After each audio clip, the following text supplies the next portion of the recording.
Indonesia has implemented a decentralization economic policy since 2001 to stimulate local economic development and lead higher prosperity for all people. Along with decentralization, Indonesia designed sustainable development goals to boost the economic growth and business in various ways. Dear honorable speakers, distinguished guests, ladies and gentlemen, welcome to the second International Congress on Regional Economic Development, Information Technology, and Sustainable Business. On behalf of the organizers, we wish to extend our warm welcome and thank you to all participants, guests of honor, and keynote speakers. I would also like to extend my sincere appreciation to Faculty of Economic and Business, Universitas 11 Maret Surakarta, for organizing this conference in collaboration with Perhimpunan Pelajar Indonesia Dunia, Universitas Tidar, Universitas Udayana, Universitas Syah Kuala, and Jurnal Ekonomi Malaysia. Ladies and gentlemen, our first session is singing National Anthem of Indonesia, Indonesia Raya. We invite all the participants to stand up.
Dear all participants, ladies and gentlemen, to begin with, I would like to invite Dean of Faculty of Economic and Business, Universitas 11 Maret, to deliver a welcome speech. To Professor Joko Suharjanto, time is yours.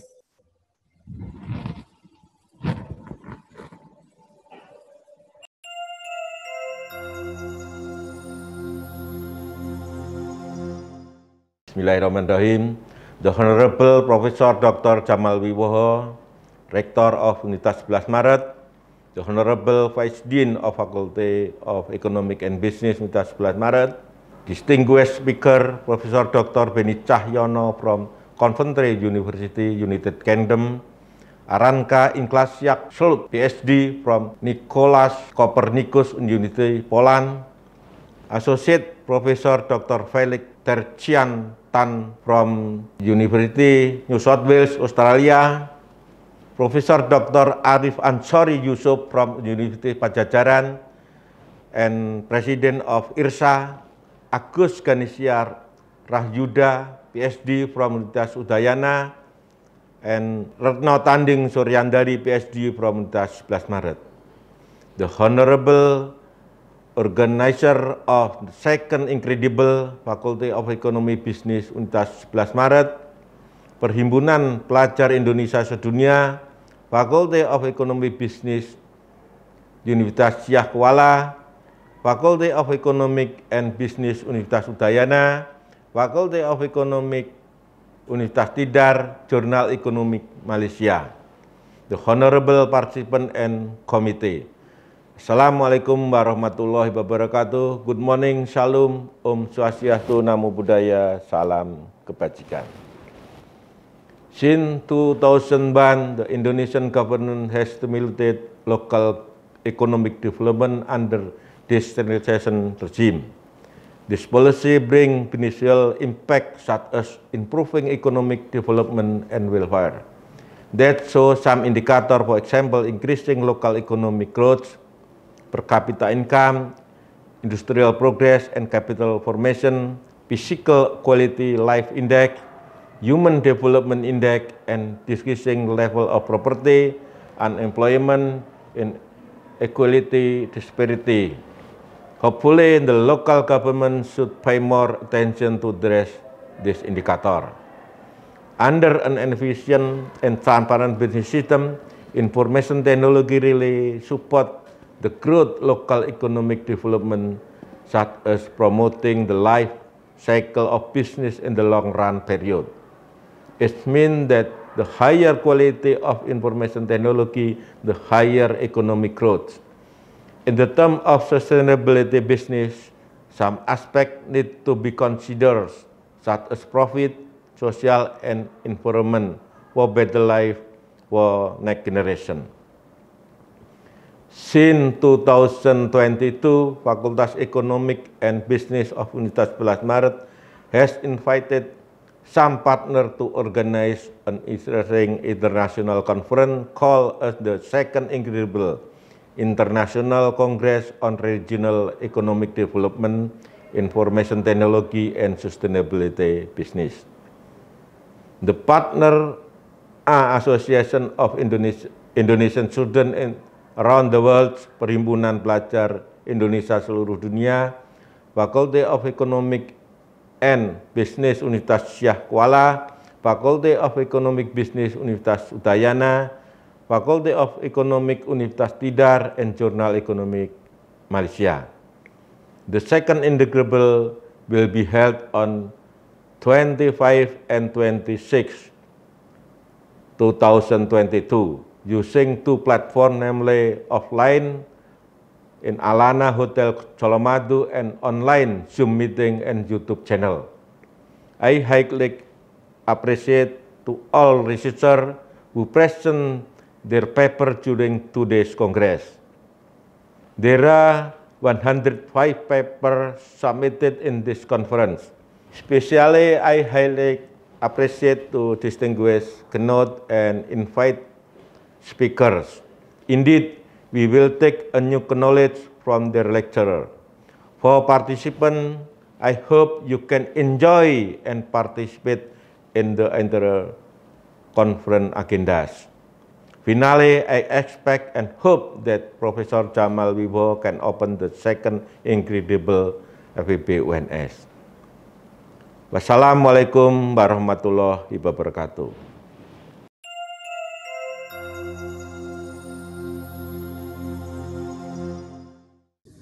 Thank you to Professor Joko Suharjanto. The next session is opening remarks from Director of Universitas 11 Maret to Professor Jamal Wibowo. The stage is yours.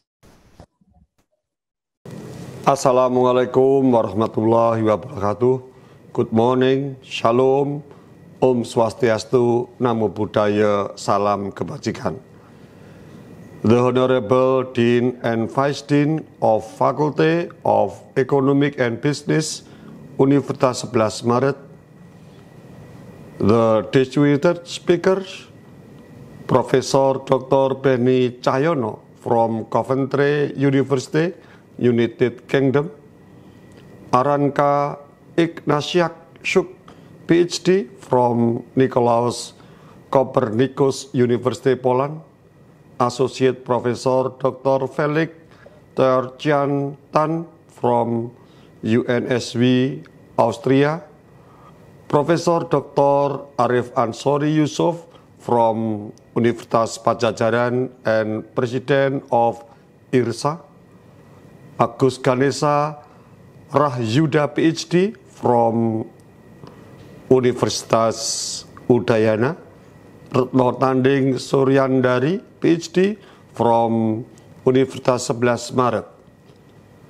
The Honorable Organizer of the Second Incredible Faculty of Economic and Business Universitas 11 Maret, Perhimpunan Pelajar Indonesia Sedunia, Faculty of Economic and Business Universitas Shah Kuala, Faculty of Economic and Business Universitas Udayana, Faculty of Economic Universitas Tidar, Journal Economic Malaysia, the honorable participant and communities.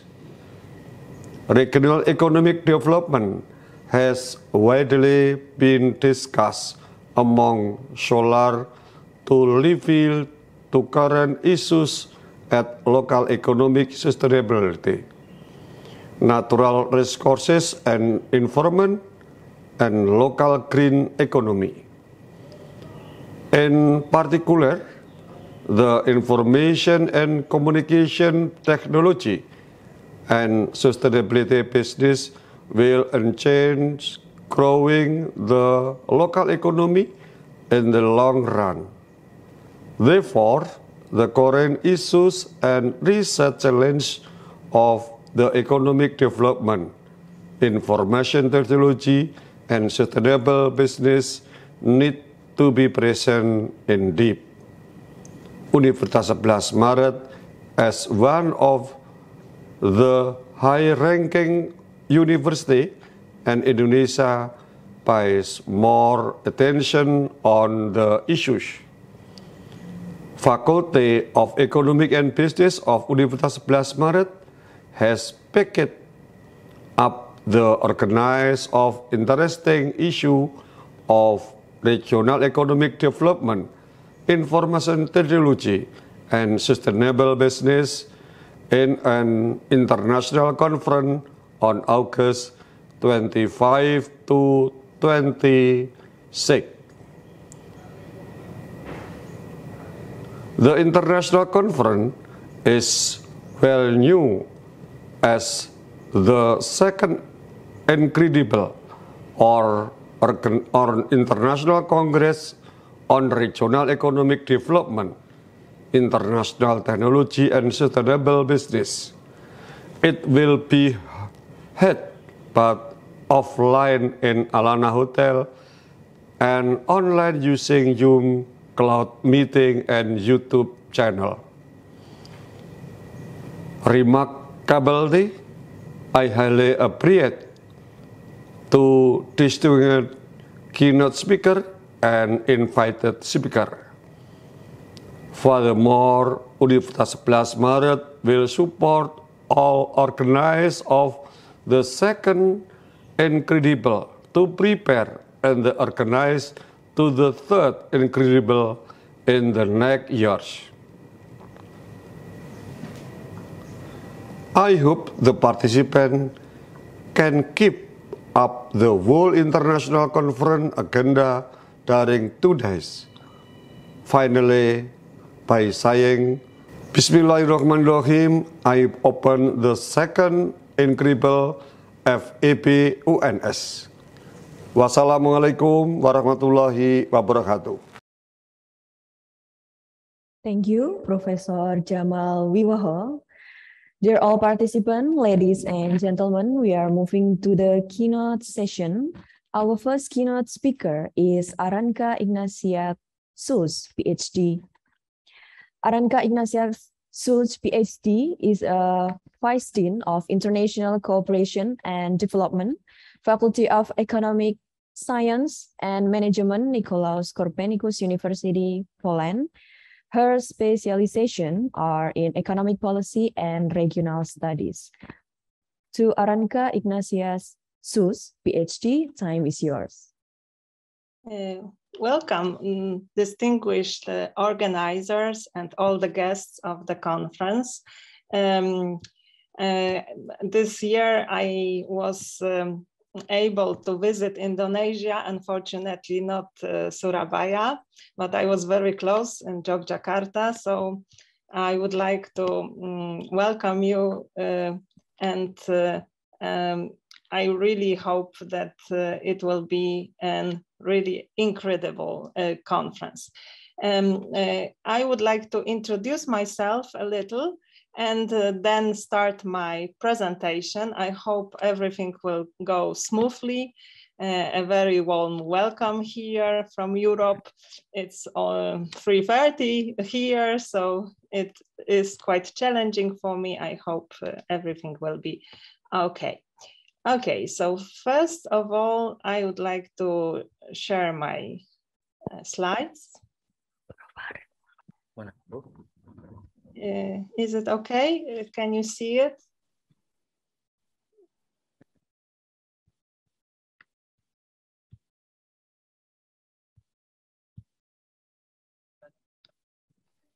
Okay, can you see my slides? Okay, thank you very much. I hope it will be moved, so please indicate me if they are stuck or something. The topic of my presentation is a current issue because I represent the region of Europe where currently the crisis connected with the war in Ukraine is taking place. That's why, because my major specialty is economics, especially economic policy, I would like to talk about economic and social consequences of the recent crisis from the EU perspective. Let me first introduce myself. My name is Aranka Ignasiak-Schulz. Thank you thanks to the rector and the dean for introducing me a little and welcoming me. As it was mentioned, I'm the vice dean responsible for international relations and development. And as I saw from your promo video, we are quite similar when we compare the faculties because we share some common values, we share some common elements like A certification and AACSB membership. So this is something which I can find quite similar. As I mentioned, I'm the professor in the Department of Economics, Economic Policy and Regional Studies, and also the head of Center and of Central and Eastern Europe Studies. This is why the topic came out like this. I will share this presentation to all the participants so you can see where I come from, what I represent, and I would like to introduce also my university, which is one of the largest universities in Poland. We hold the status of research university. As for my faculty, this is the faculty that is already re-accredited with AACSB accreditation. We also have AMBA accreditation. And we also have this A category that is given by Polish Ministry of Science. All information is on the slide, you can see it, and there are also links to more info, including the film that was prepared by students that we have. They are from Indonesia, from Lombok Island, and it's partly in your language, so it's also probably interesting how they describe my faculty. I come from really the center of Europe. I will talk a little bit about this. The name of the city is Toruń, and we boast with our legacy because our old town is on UNESCO World Cultural Heritage list. And we are famous for one of our inhabitants. You can see on the picture Nicolaus Copernicus, who is also the patron of my university, a famous astronomer. As for my agenda, and the agenda of my presentation, I would like to talk first a little bit about Poland and its geopolitical situation. Why am I able to talk from the EU perspective, and what are the differences between the EU countries? And then how we overcome all the problems, maybe not yet fully overcome, connected with current pandemic, and how the year 2020 came with the new threats to our societies and economies in Europe. So first of all, Poland and its location, I hope you all are familiar with the name, but what is Central and Eastern Europe, and how come that we are in the EU? OECD usually, when it calls for the name Central and Eastern Europe, talks about the countries of the region that are the members of the EU. And you can see they are listed on the slide. But this is not the whole picture, because not only those countries that now are the members of EU comprise Central and Eastern Europe. When we address such common sources like Wikipedia, you can see that other countries are also included into Central and Eastern Europe, and they are not the part of the EU. Among them, of course, countries that are not so integrated yet, but some of them are applying for also for membership in the EU. As for the view from Indonesia, I was looking for the term Central and Eastern Europe in Indonesian sources. And there is one annual event organized by Indonesian Ministry of Foreign Affairs. And it usually took place in Bucharest in Romania. And it was a kind of forum for trade and business. And as you can see here, Central and Eastern Europe was quite wide, as it covered also Russia, Ukraine, even Turkey. So you look like more in more general picture. When we say about the central of Europe, really it is like this, that we look for some centers, and this is something what can be found in tourism. You can also let's say, visit a tourism center that I call the Center of Europe. They are located in Ukraine, they are located in Belarus, Austria, Czech Republic, Estonia, of course in Poland and other countries. So this is the place that I come from. But the countries of my region, they have different paths when it comes for the strategies of development. Some of them are integrated with the EU, as I mentioned, some of them stayed outside. This is a kind of important as an introduction when I talk about the conflict in Ukraine. Poland is among the countries that are integrated with the EU. We joined this union on 1st of May 2004. You can see what countries joined and what countries of the region are candidates. From this year, Ukraine and Moldova are also candidate countries. And of course, in the region, we have a lot of groups and organizations that work for mutual benefit, because we want to stay together, to negotiate with our partners. This is a 3Cs initiative or Visegrad Group. When we talk about Poland, Poland is one of the I must say, the attractive direction for inflow of foreign investments. We are reliable business partner, mostly because of our membership in international organizations. Of course, we are not the main partner even in the region of Central and Eastern Europe. So I prepared some data that is available on the website of this forum that I mentioned, and you can see that Poland is in the 4th place, of course, because of the commodities. Russia, Turkey, and Ukraine are here in lead.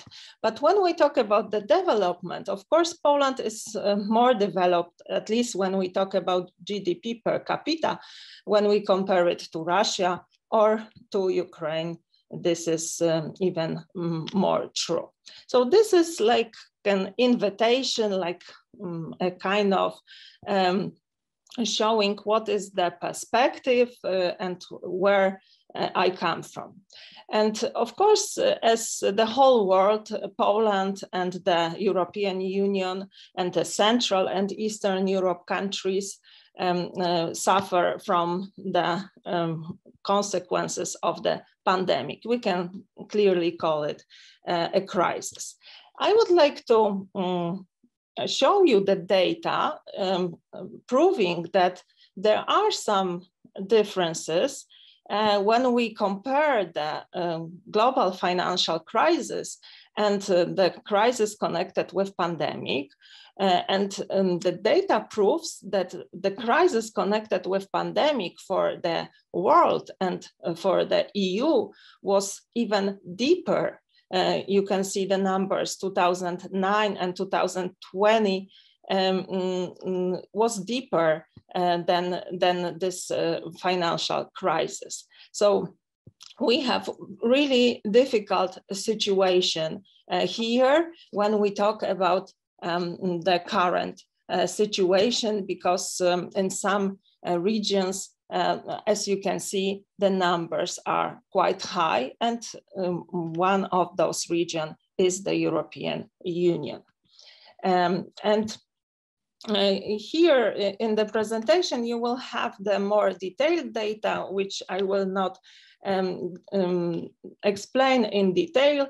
You can see how is the individual country's performance. So what is the real situation? Because as I mentioned, the European Union is extremely diversified when we talk about the development.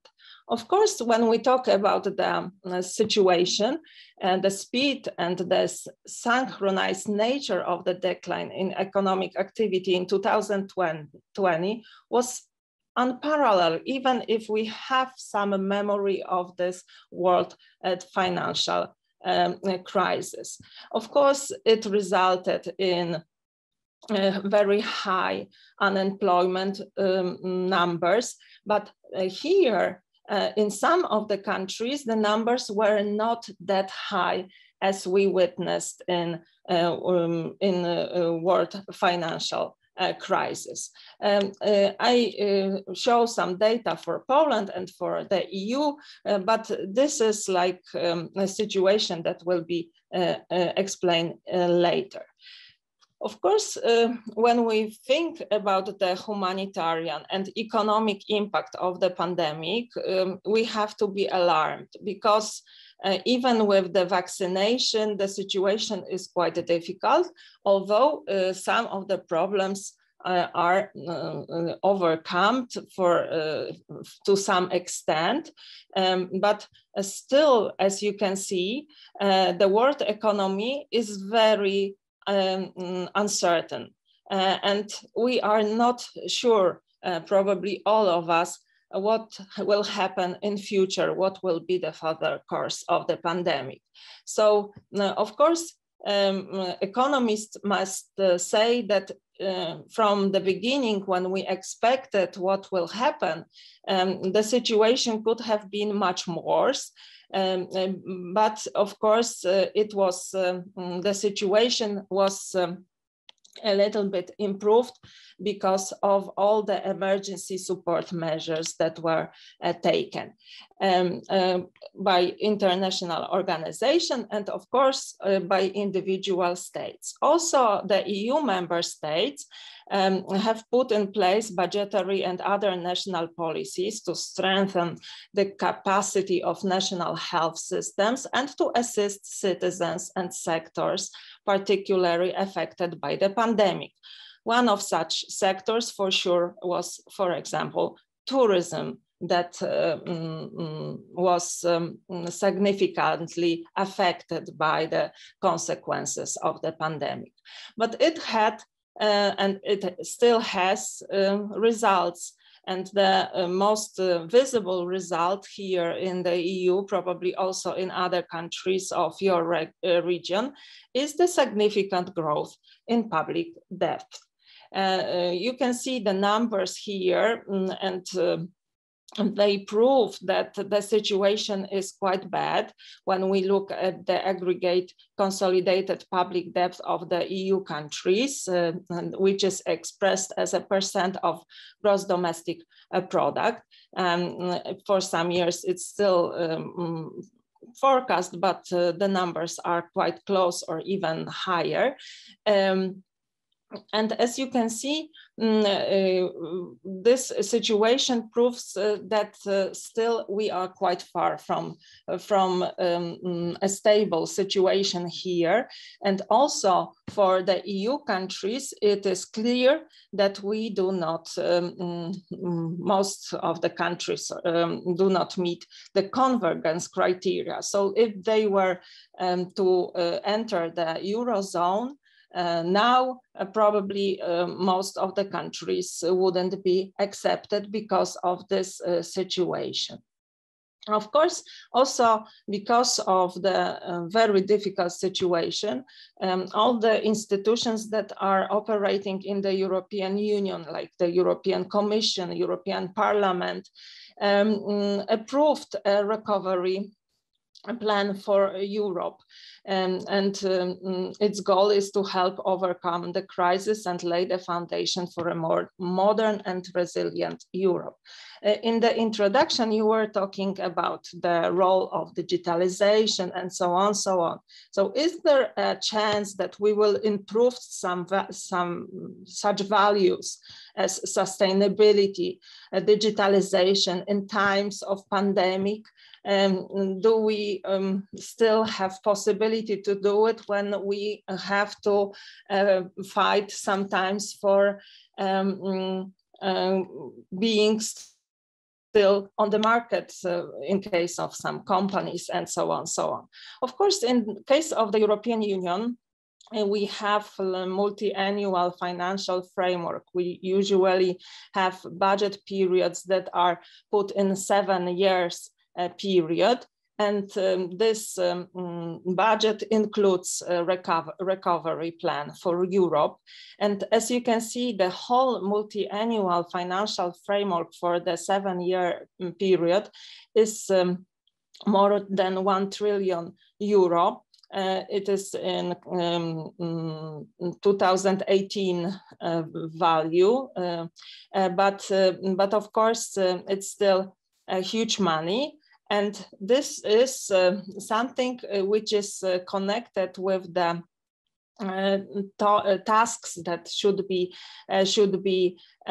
still performed. And still we have here the most important values that we would like to support even in the crisis time. So we have to, even with the recovery and resilience facility initiatives, which are some kind of emergency instruments, we have to pay attention in our national plans, and that the money should be spent taking into account the climate and digital goals. So still the target of climate neutrality by 2050 is valid for the European Union. So we are still still thinking about this and still going in that direction. So this is something which even in this turbulent time cannot be forgotten. And of course, the beginning of this year, everyone thought that we will have like a situation when this enormous amounts of money, the packages that we have, will have to transform the EU and enhance resilience. Thanks to those unprecedented policy responses, COVID-19 recession was at that time considered likely to cause less severe long-term damage than 2008 global financial crisis. And of course, this was like a beginning of the moment that I would like to talk about, that is another crisis connected with the war in Ukraine. So what is the start point? Of course, we have and we suffer from the pandemic, and we have the effects that are mentioned on the slide. First of all, element that I already mentioned, significant growth in public debt. And then, of course, interconnected with this, increasing role of the economic policy of all the governments. Huge money packages were spent on 8 instruments, and it has some consequences, like it should and it forces tax increases, especially for the richest, especially in Poland. We come back to this idea very often, and it's very often mentioned by our government. A particularly strong decline in output in countries that depend on tourism was recorded, of course. And of course, in countries with limited capacity of policy responses. Also, the financial situation of many companies and households changed, and it was worsened a lot.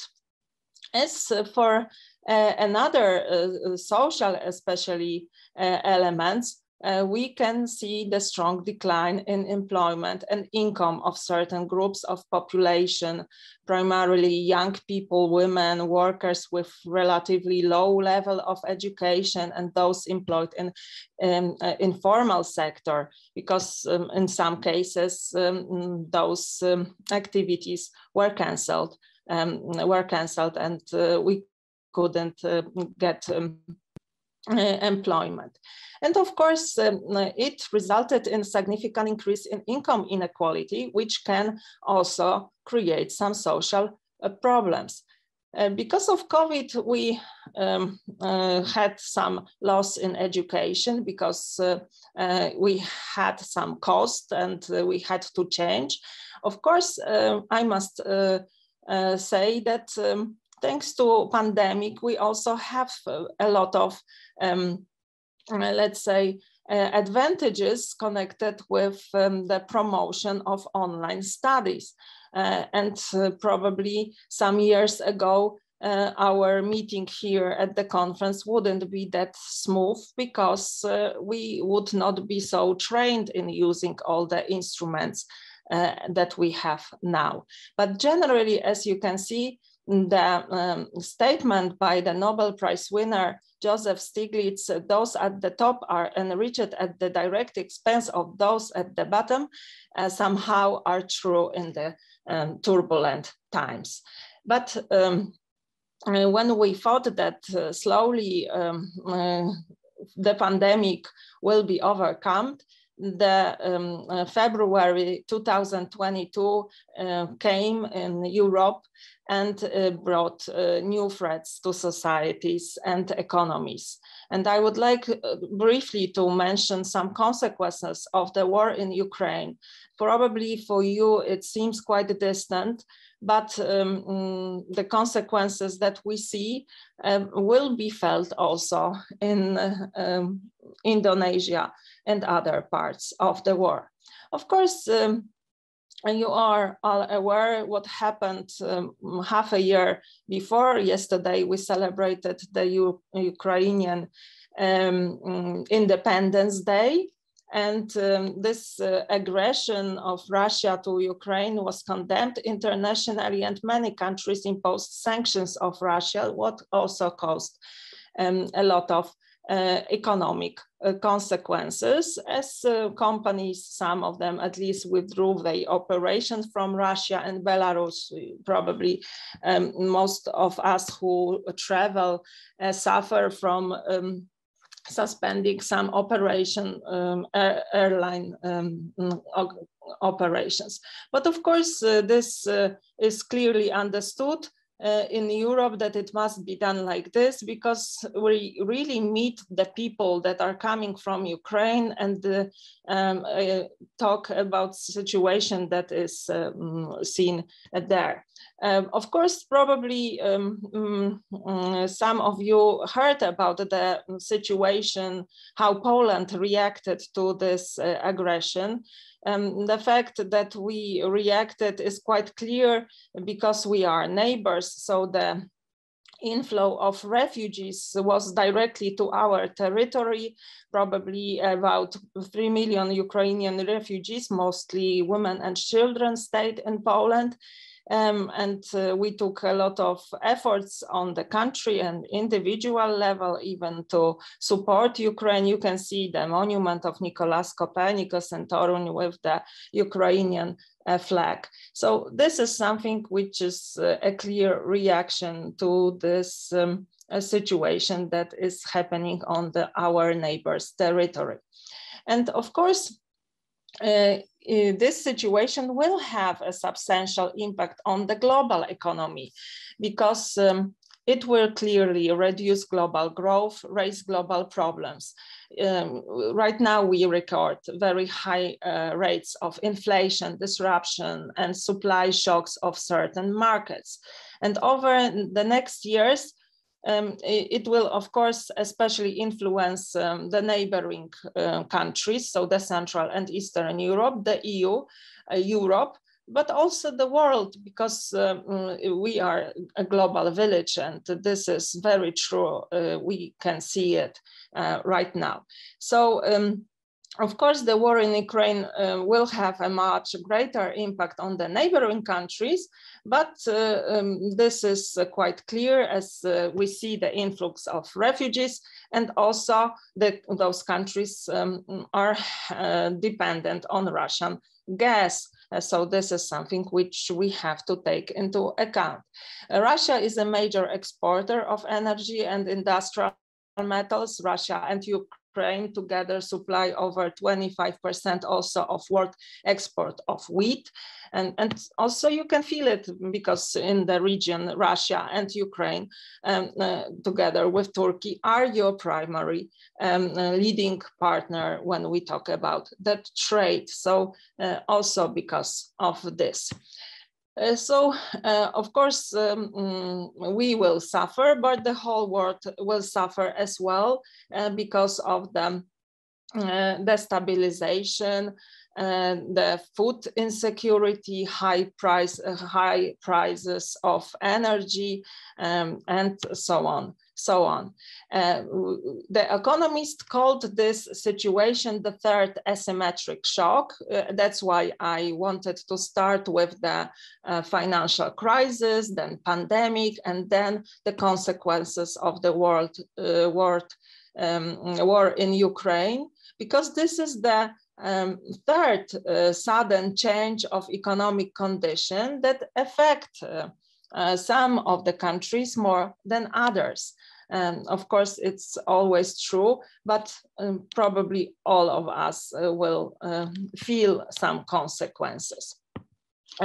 Here in Europe, we monitor a situation very strongly because we feel it, and we are afraid that it can get worse.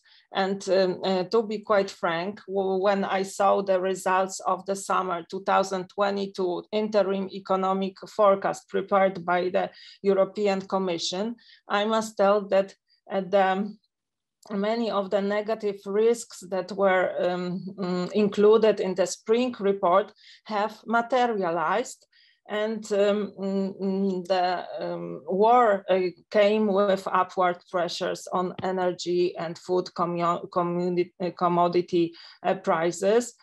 So this is really feeding the inflation pressure.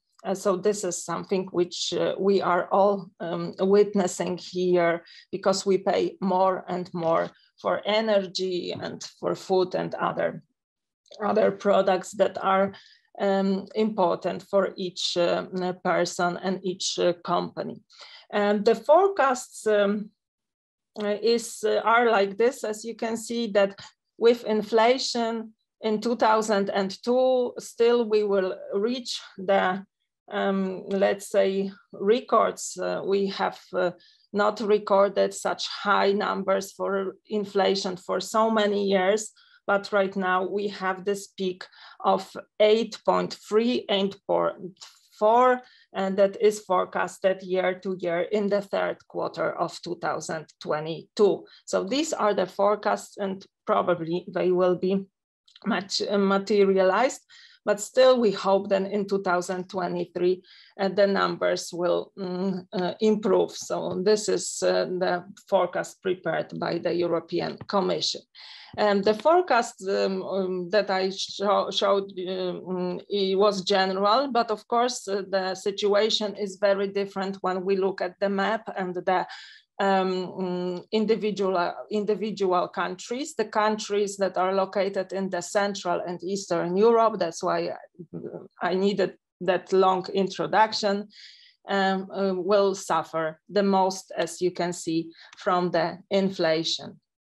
And as our Commissioner for Economy said, of course, this is a very difficult time for the European Union, probably also for the rest of the world as well. And still, to navigate these troubled waters today, in his opinion, Europe must show leadership with 3 words defining our policies. So solidarity, sustainability, and security. So these are 3 important elements for us. And with this, I would like to thank you for your attention, and I will gladly answer all the questions you may have. I will also leave the presentation for you, so you can see the numbers and you can read the sources that are mentioned in my presentation, because it is very rich material when we talk about statistical data and so on. So thank you for your attention. Thank you, Aranka Ignatiadzus, PhD, for the sharp and smart presentation. Ladies and gentlemen, and dear all participants, now we invite Professor Beni Cahyono to join us to deliver keynote speech. Professor Beni Cahyono is a professor of sustainability and supply chain management leader, Sustainable Production and Consumption Cluster, Center for Business and Society, Coventry University, United Kingdom. He obtained his degree in Doctor of Philosophy in Manufacturing System in Cranfield University, United Kingdom, graduated in 2003. To Professor Beni Cahyono, the stage is yours. Well, good morning, everyone. My name is Beni Cahyono. I'm Professor of Sustainability and Supply Chain Management at Coventry University in the UK. And I'm very pleased to be invited to deliver this keynote speech entitled Demystifying Supply Chain Innovation, Implications of the Circular Business Models. And I'm grateful to be invited by the organizing committees of the second International Conference on Regional Economic Development, IT and Sustainable Business, hosted by the Faculty of Economic and Business, Universitas 11 Maret. So if you look at supply chain, what is a supply chain? A supply chain is no more or no less than a link between a supplier and a customer. So here you can see a customer comes to a shop buying dates, lots of dates, and when the supplier fulfills the demand of these customers, we can say that the goal of supply chain is achieved.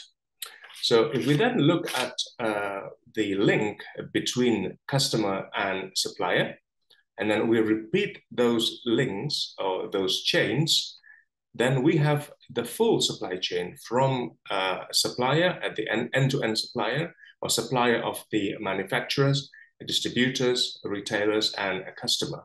And therefore, we can say that definition of the supply chain to be a set of 3 or more companies directly linked by 1 or more of the upstream and downstream flows of products, services, finances, and information. But the important thing here is that the ultimate goal is to match supply and demand with the lowest total cost.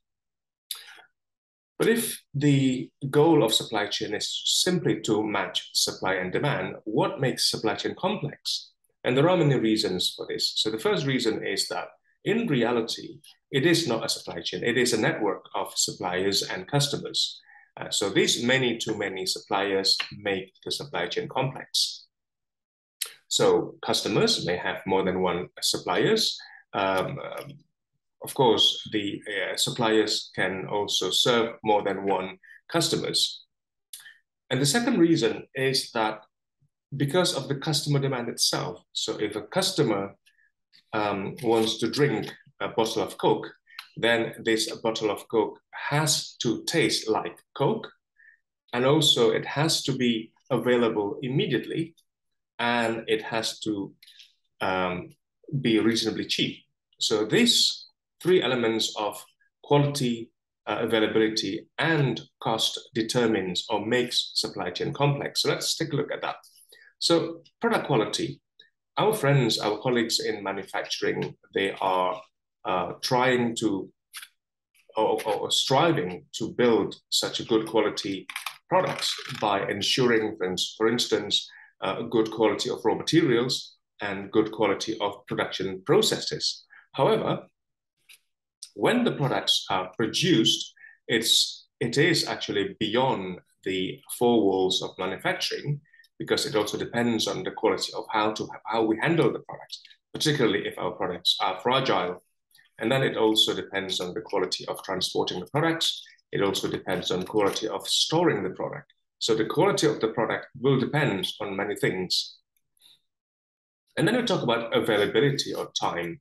It means that the time to make the products or the production time. So again, our colleagues in manufacturing always strive to produce the product as quickly as possible. However, it also depends on the time to handle the product, be they inside the warehouse or within the transportation network to reach the customer. And then when we look at the element of cost, certainly it is depending on the cost of raw materials and the cost of production. However, the cost of transporting the products, cost of warehouse, cost of labor to handle the product, and cost of storing the product, this cost will also contribute to the total cost of the supply chain. And therefore, like I said to you before, when we define the supply chain as matching the supply and demand, we need to ensure that not only it's actually delivered or fulfilled with at lowest total cost, but also fastest delivery while maintaining the quality of our products. However, maintaining this cost, quality, and delivery often not easy or often difficult due to disturbances. And let's take a look at the notable disturbances to today's supply chain. So we all remember about 2 years ago or 3 years ago that problems with pandemics, and therefore we were unable to find our products. For instance, we ran out of antibacterial hand sanitizers, toilet papers, food, breads, and so on, due to the change of customer demand. In Texas, in February 2021, we know that Texas is a hot country, but when it was hit by the winter, it was hit really badly, and that causes the disturbances of electricity, which then subsequently disturbed the productions of $1 display driver chips, which again subsequently disturbed the manufacturing of LCD displays and also cars. Of course, you will remember too that the problem in the Suez Canal also disturbing the global supply chain. However, what happens recently, for instance, in the UK, we have the introduction of the so-called right to repair law, which means that customers has a right to be supplied by the manufacturers at least once, so that their products, for instance, dishwashing machines, can be prolonged. But if you look at the disturbances that are predominantly external, if you remember that those problems caused by winter, caused by pandemic, tends to be external.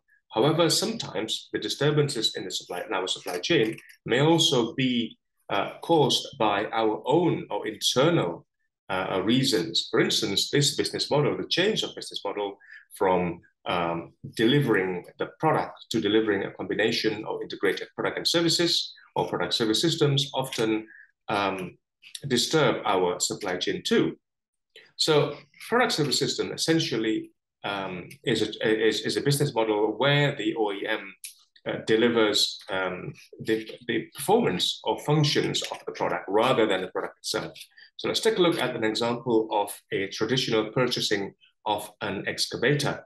So to buy this excavator or tractor, the customers will buy or will pay cash, perhaps, or credits or whatever it is. And as a result of that, and the customers will receive the product. Then the customers can use this product to do whatever they want. For example, to dig holes for construction projects. However, over a long period of time, as this product is owned by the customer, then the customer is in charge or is responsible to monitor the condition of the asset, to maintain or to produce spare parts. Or in other words, the customers is in charge or is responsible to pay for these so-called overhead costs. However, if the customer is buying an excavation capability, still the customers buy cash, and the customer may receive the product itself or the excavator itself, or the customer may receive the whole. Then if the customer receives the excavator, and the customer can use the excavator to dig a hole. But because the product being delivered remains within the manufacturers or belong to the manufacturers, then the manufacturers will be responsible to monitor the assets, to provide the maintenance, as well as to provide the spare parts. And this is what we know by the basic or the fundamentals of product service systems, where the customers only buy the functionality or the features of a product. When the OEM changed or shifted from delivering or selling products to selling product service systems, it certainly changed the structure of the supply chain. So let me take a look at the implications of that. Because now there are more, or there's an interesting activities within the supply chain, whereby the supply chain traditionally is a cost center, because we try to reduce the cost of supply chain, then by moving from a product business model to product service system business model, we then innovate our supply chain. And we have the concept of innovation and entrepreneurial supply chain. So the entrepreneurial supply chain, or the change of costing model in supply chain, is because of the OEM that has to repair the asset. Remember that the asset remains or belongs to the OEM or the manufacturers, and at some point in time that the asset will need to be repaired, and then the asset may need to be refurbished, maybe dismantled, and maybe remanufactured, before being brought back to the circulation. So there is a change here, whereby in the past, where the OEM is selling products and they only need to concern or to think about the forward logistics aspects of this, but when they are changing from delivering a product to delivering product service systems, then they will need to think about how to bring back these products to the manufacturers, or we're thinking about the reverse logistics. And this is where the ideas of circular economy is very crucial in this transformation process. But before we look at the circular economy, let's take a look at the other end of circular economy, which is the linear economy. So the linear economy is an economic model whereby we take resources from Mother Earth in terms of minerals, and then we make some products, for example, this aluminum bar, and from this aluminum bar, we manufacture cans of Coke. And then we fill the Coke. When we drink the Coke, then we throw away the cans, or we dispose it off. This is an economic model where we rely on a product, we rely on the availability of cheap, easily accessible materials and energy, and therefore customers are encouraged to buy more as the product life cycle is short. And this cradle-to-grave model or economic model is certainly not sustainable. How to make it more sustainable? Then perhaps when we finish, or when the product reaches end of life, perhaps we could collect it, we could reuse it whenever possible, we could repair it, we could remanufacture it, and also we could recycle before we throw it in incineration or landfill. So this particular mechanisms is also known as the circular economy. So the circular economy is an industrial economy, but unlike the linear economy, the circular economy is restorative and also regenerative. So we can regenerate and we can restore our product.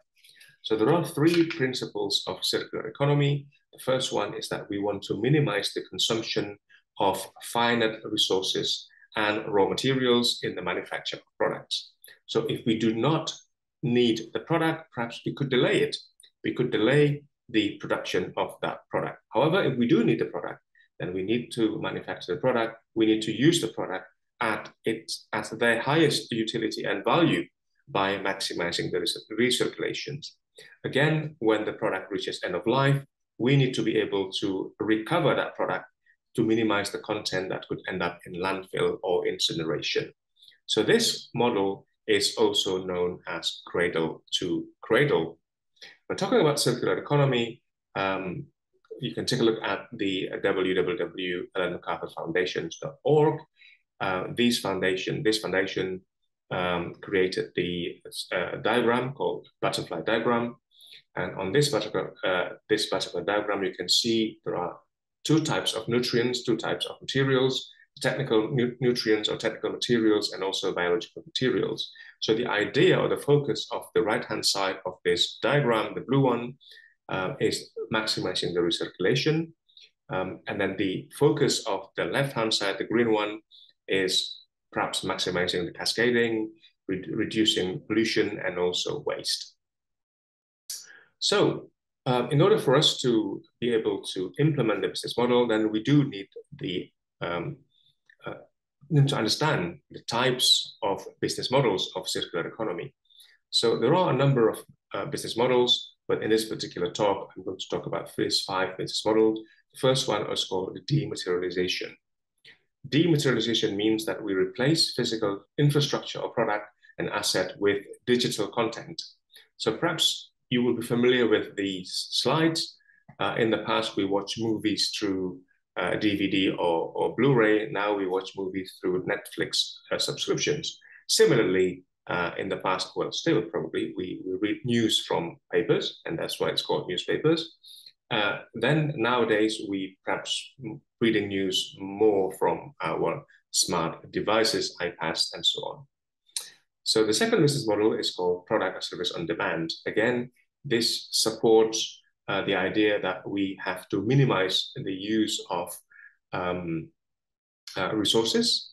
So the idea is that we produce products or services only on demand.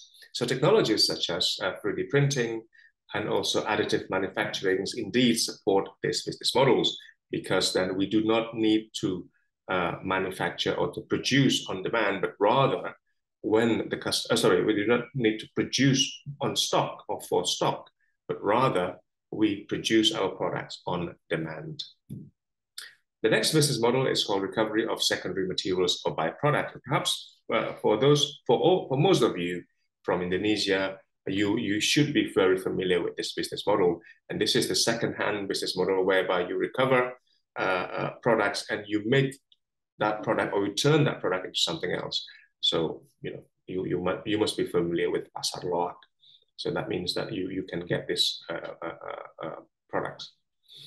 The next business model is repair, refurbish, remanufacture, and recondition. Again, developing countries are perhaps more advanced in this business model because they have done, they tend to repair, refurbish products as the labor cost is reasonably low.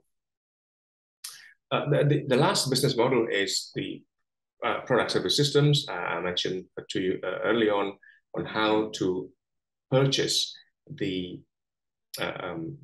product as a basis of product service systems, buying the features or buying the performance of that product rather than buying the product itself. When we look at the left-hand side of this butterfly diagram, we are talking about minimizing waste, minimizing pollution, and also maximizing cascading mechanisms. Food supply chain is certainly an example of this because obviously it's really difficult to recycle food. However, reducing food waste, maximizing the cascade mechanisms in food so that food can be turned into other products before reaching the end of life, it is possible to do that. If you look at the idea is that then what we want to do is we want to increase the products. And one way to do that is by maximizing the yield and minimizing the waste. So here we are trying to minimize the waste by using the so-called agri-food waste hierarchy.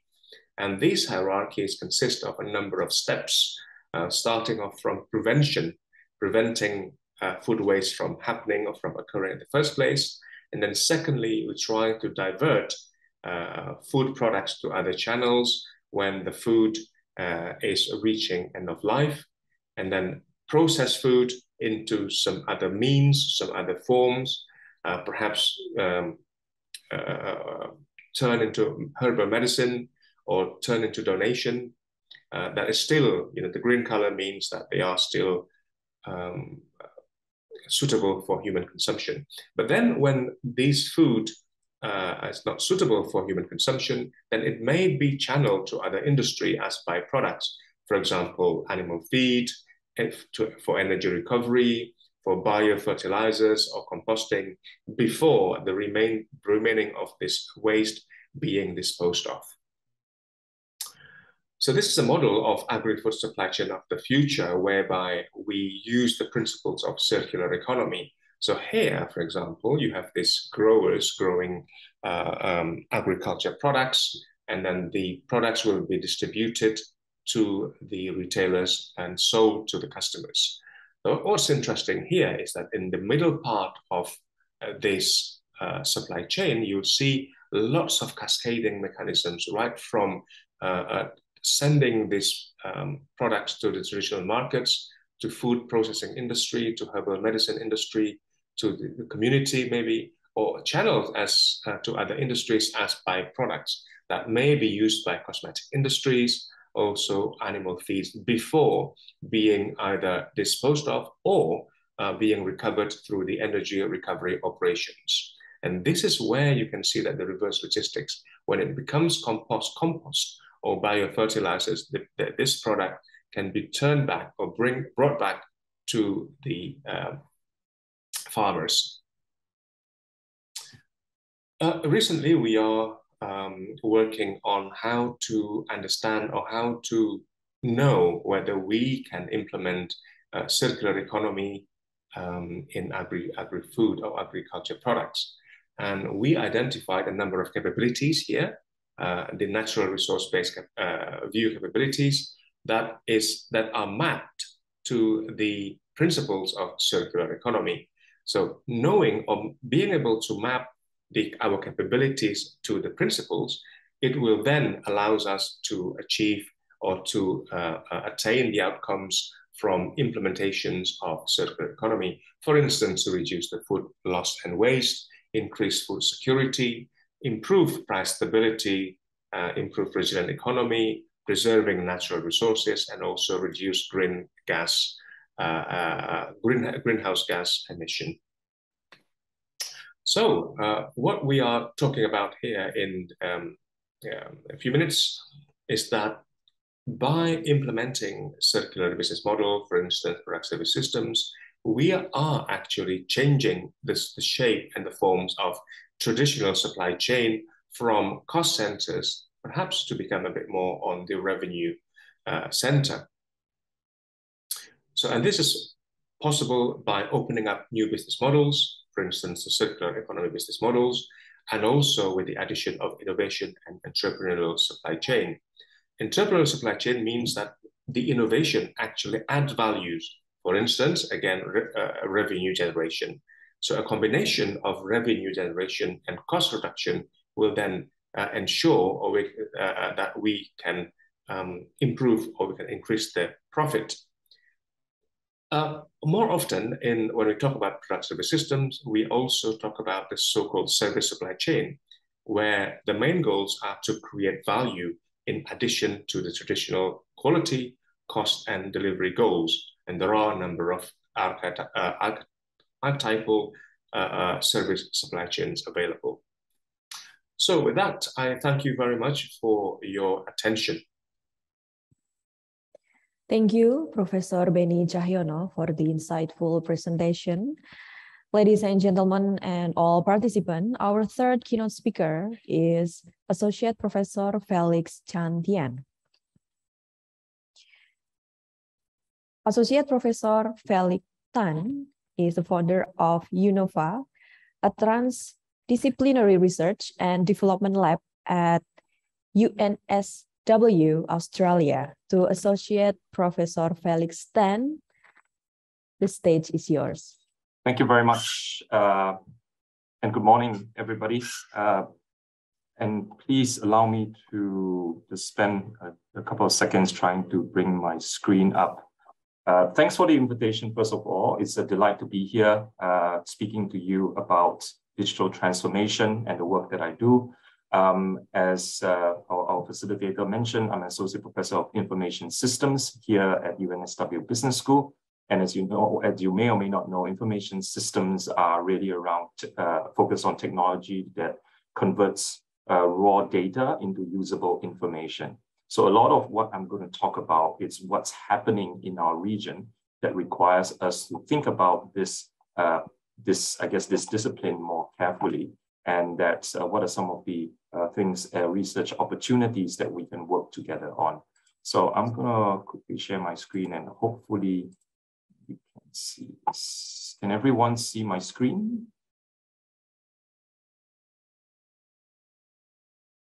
Yes, maybe someone in the chat could. Yes, we do. Yes, okay, great, fantastic, yeah.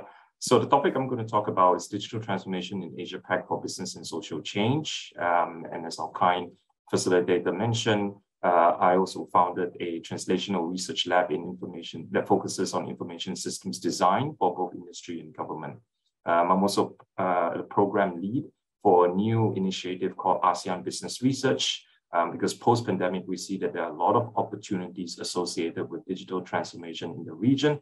And we really hope that through concerted efforts of government, us as education providers and our industry partners, we can solve some of the problems that are that have come about because of digital transformation and the pandemic.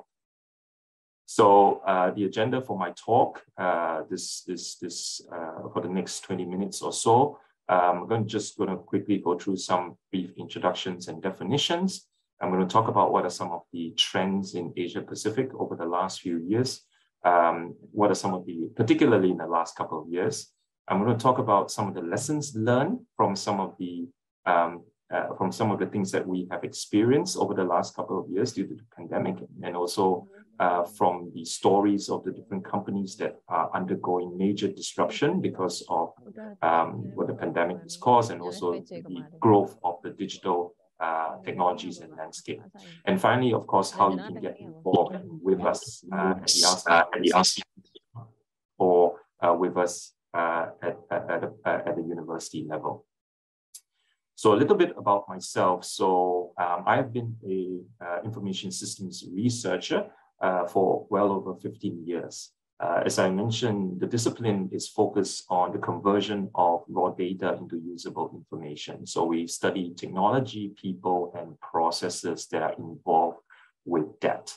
Over the last decade, my primary research activities focuses on developing case studies using largely qualitative primary data.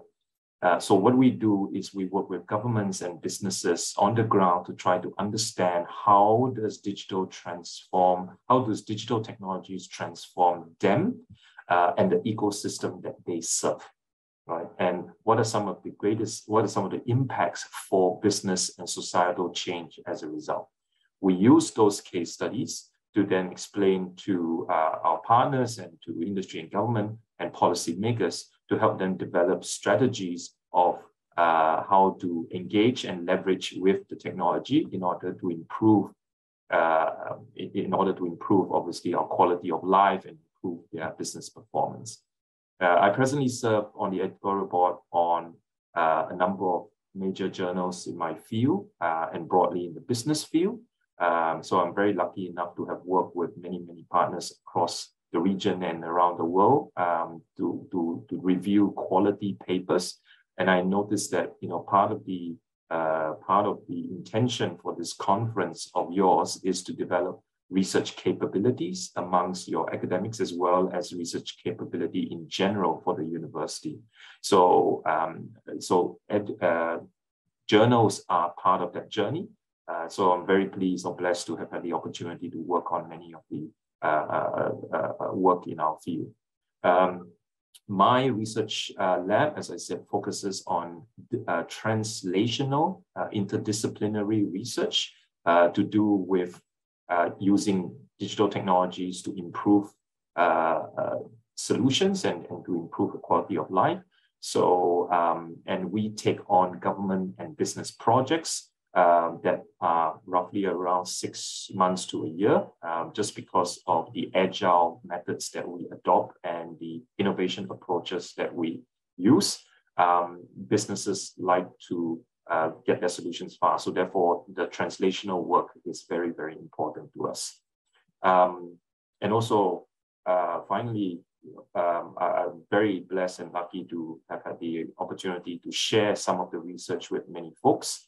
And it allowed me to be recognized by a number of media outlets, including the Australian magazine, who named me the Business Researcher of the Year last year. So what makes me qualified to talk to you today about digital innovation, about technology trends? Just because I've worked with many companies in the region over the last 70 years. I've gone to many of these companies that you see on the screen right now. So one of my first ever case studies was a company called Alibaba many, many years ago when they were still relatively small. But now, as you know, Alibaba has become one of the world's largest e-commerce marketplaces.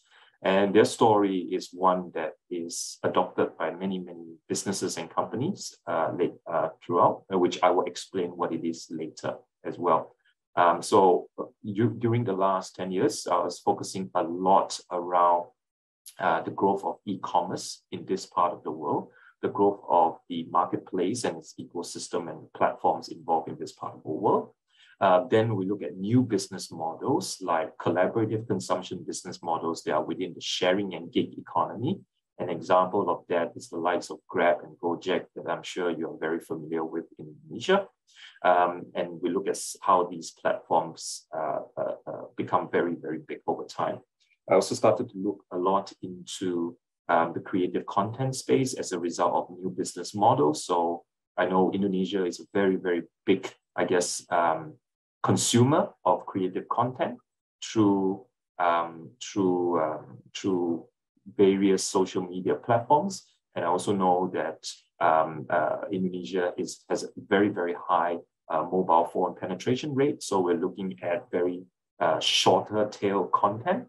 So we studied this phenomenon many, many years ago when it started in Japan and Korea. So studied K-pop as an example for many, many years in developing that creative content.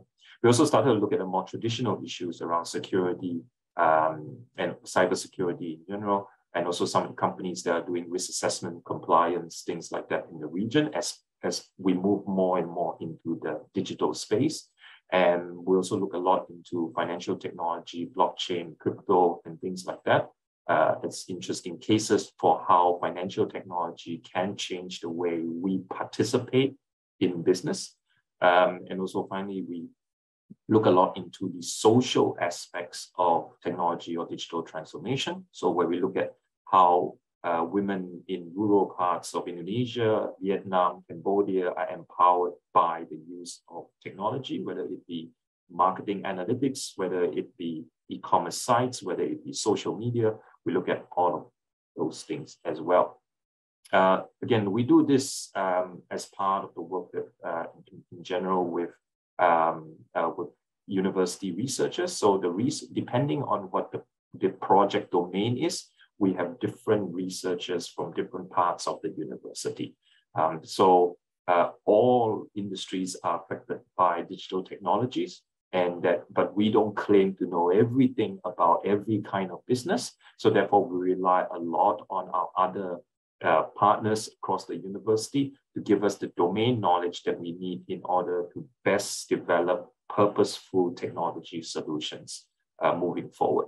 Because there are many advanced technologies out there, but many of these technologies that we see today are looking for problems.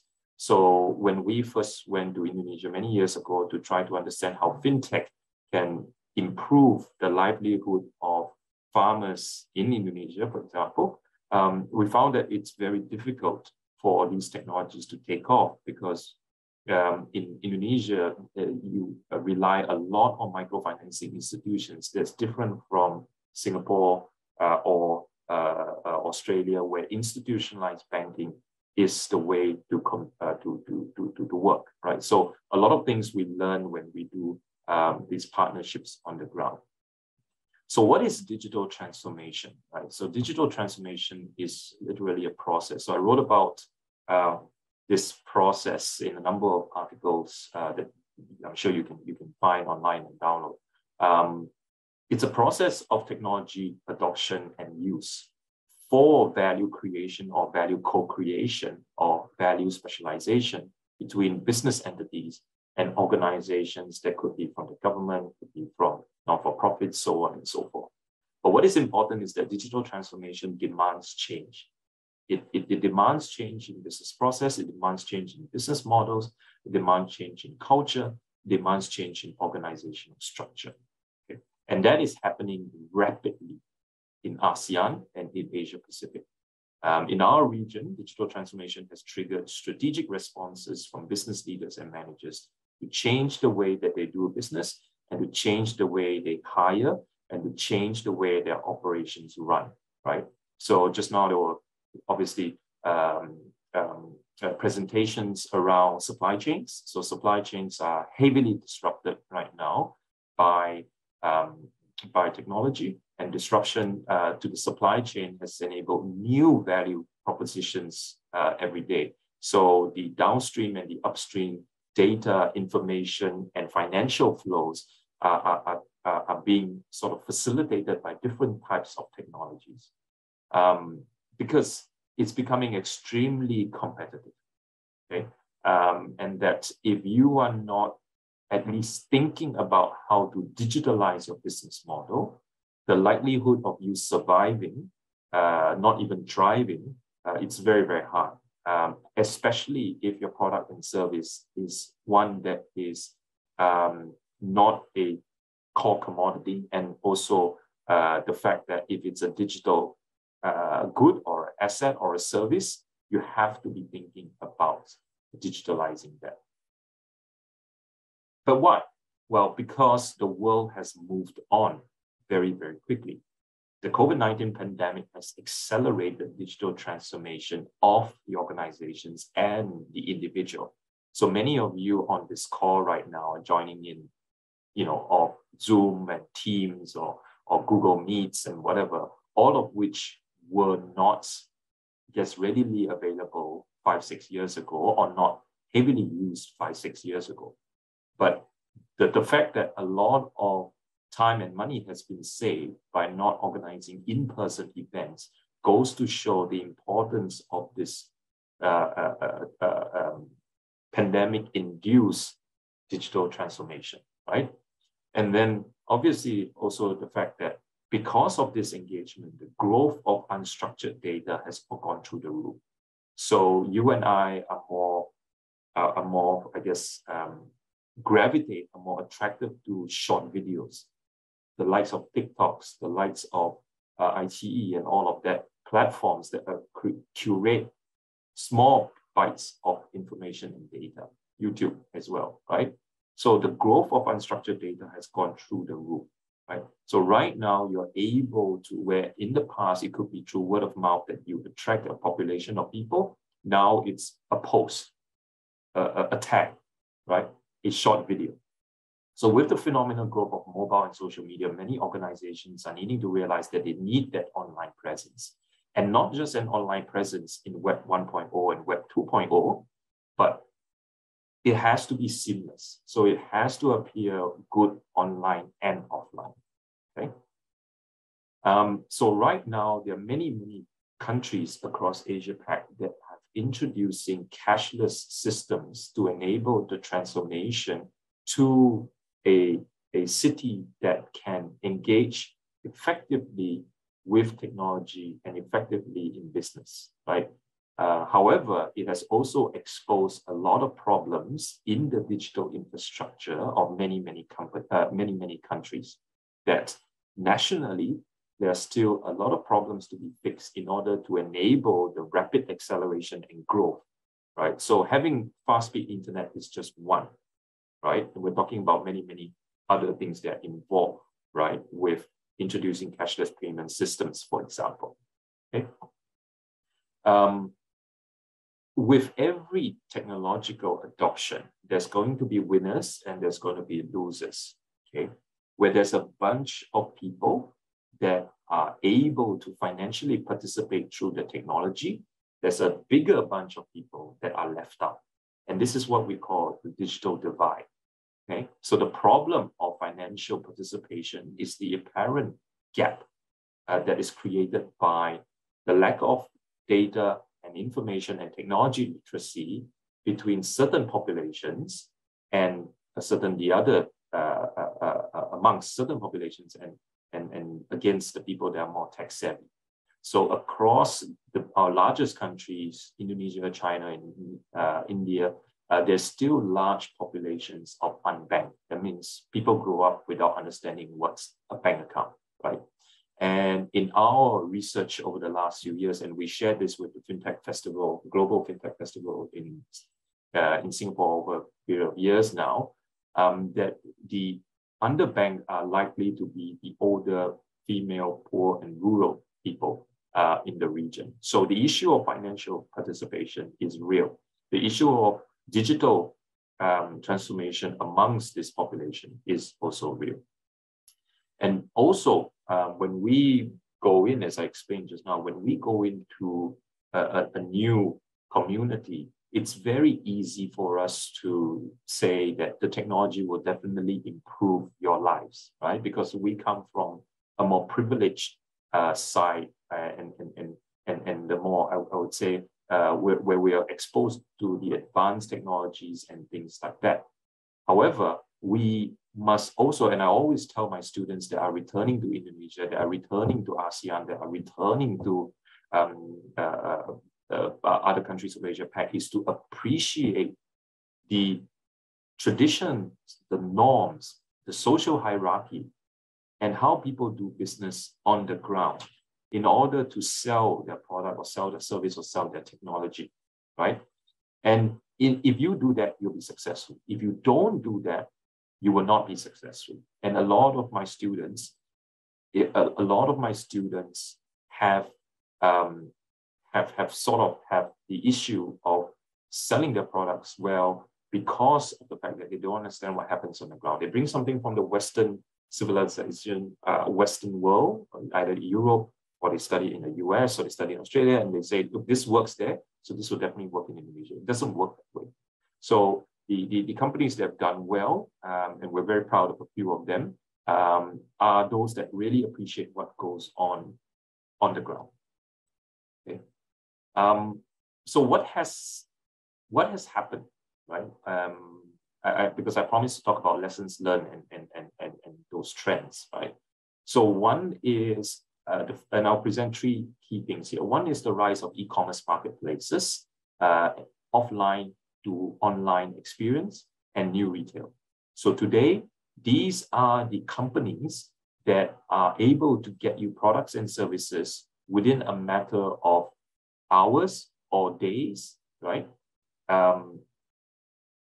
Without you having to step outside your house. Okay, so this model obviously is extremely helpful when we were all isolating in our homes. Okay, so I mean, Gojek is not there, but Gojek and Grab also has the same sort of service offering as these folks here, but these are sort of the ones that we visited and studied.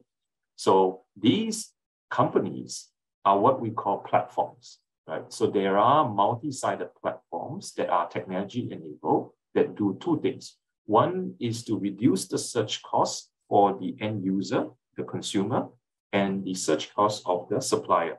So previously, all of them would have to pay a cost to go to a marketplace in order to meet each other. But now through these platforms, they don't have to. Two is there is network effect amongst the suppliers. So in the past, one shop could be selling one thing and then you have to go to a shop doing another thing.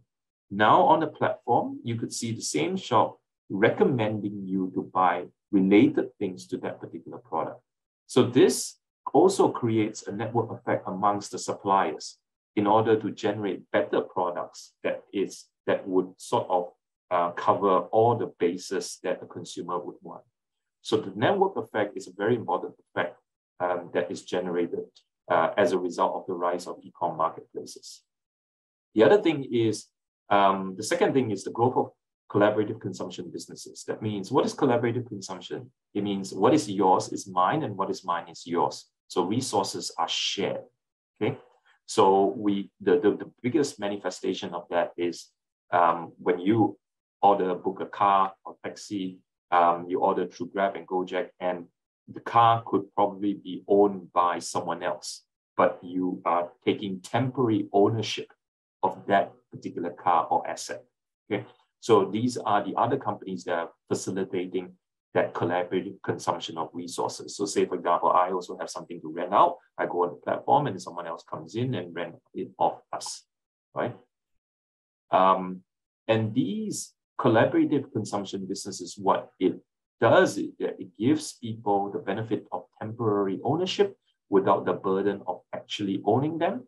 It creates new product service systems and marketplaces that previously we never seen before, right? So an example that is on screen right now is Gojek, and the other one is iGrow. So iGrow is a startup in Depok in South Jakarta that we visited some time ago, and they had an interesting business platform that connects the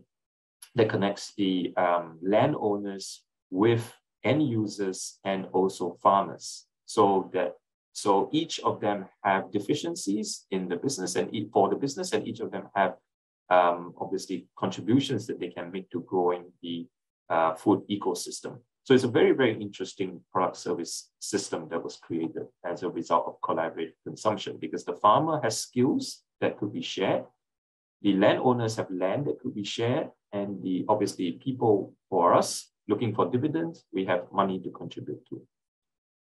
The previous two scenarios led to this new business ecosystems and led to this new creation of new content. So as I said just now, we studied a lot of that new media, new content creation in Korea and in Japan. So we looked at a lot of the growth of the OTTs and growth of the creative culture content, that is K-pop, for example. So we met with a lot of stakeholders of SM Entertainment, JYP, Kakao, Line, Twitter, so on and so forth. We met with a number of bands as well, like 17, Red Velvet, all of that early ones, right? And they had obviously many interesting stories about how the ecosystem grew as a result of the connections that they made. So this leads to a new ecosystem such that or new business model such that you as a consumer also can participate in the active creation of the content. So you can decide what sort of ending the movie has, or what sort of ending the drama has. And this has grown tremendously, right? And in a way that K-pop has sort of dominated J-pop, C-pop, even Western pop, right? So you see, it's a very, very quick growing market. And what it has created is a lot of complementary ecosystems. So social media influencers came out of that, right? So influencers came out of that. Influencers that sell products on e-commerce marketplaces came out of this growth of the creative content industry. And what is important now as a result is that as we are more exposed to this side, right, more businesses have to put customer or the consumer in the center of their brand experience.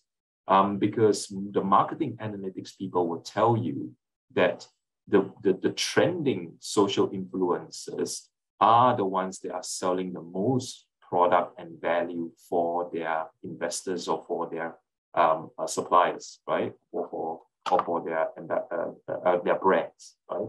And it could be instantaneous. It could be within a matter of hours. So we interview a lot of them in China and States. You know, some of them were making the equivalent of an apartment, how much you pay for an apartment in Australia or in Singapore or in China within a matter of hours, rather than a matter of years. You know, so they can earn ridiculous amount of money for a very, very short period of time if they know obviously how to package properly. So we're coming to the end. So right now, the work that we do is really towards economic and social impact, and we really want to encourage everyone on this call to really think about the societal norms, the challenges that you face, in order to find out what are the key things that technology or digital transformation can help you with, whether it be saving, whether it be transference of skills, whether it be participating in an ecosystem, so on and so forth. Here are some of the results of some of the research that we do. So some of the research are sponsored by the government. This particular one that we did in Indonesia was to grow the literacy of women entrepreneurs in Indonesia. So over the past 6-7 years, we traveled to a lot of parts of rural Indonesia with our colleagues at UIN and also in UI and Social Trust Fund, to be able to come up with a set of stories around how women across these rural regions were able to use technology to sell the produce sell their crafts and sell the items, the creative things that they do on the ground. So that, and I was told that, you know, there's going to be a book launch, top right-hand corner pretty soon on some of the results. So that's great. We also have a number of journal papers on that. And the work is because we partner with a lot of people. We partner with central banks, we partner with microfinancing institutions, we partner with farmers, we partner with universities like yourselves, we partner with business people like those in the call, we partner with social entrepreneurs. Because all of us together, collectively, we grow the ecosystem, we grow digital transformation. So that's really it from me. If you like to get involved with us and like to get involved with the ASEAN Business Research, please feel free to reach out to myself and my team at this email, unova@unsw.edu.au. Just even if you want to be part of the mailing list for some of our events happening in Indonesia and across ASEAN, because we are planning quite a lot with our partners. We have a series of events with UI, with UIN and with BINUS coming up very soon. So please, if you want to participate, if you're in Jakarta and you want to participate in some of these events, please feel free to reach out to us. So with that, I will stop sharing now, and also obviously happy to answer any questions. I know I have not a lot of time left. So thank you very much. Thank you, Professor Felix Tan, for the insightful presentation. Ladies and gentlemen, now we are moving to the next session, which is plenary session. And the moderator in this session is Ibu Amelia Choya. Ibu Amelia is the student of Economics Doctoral Program, Faculty of Economic and Business, Universitas 11 Maret. To Ibu Amelia Choya, the stage is yours.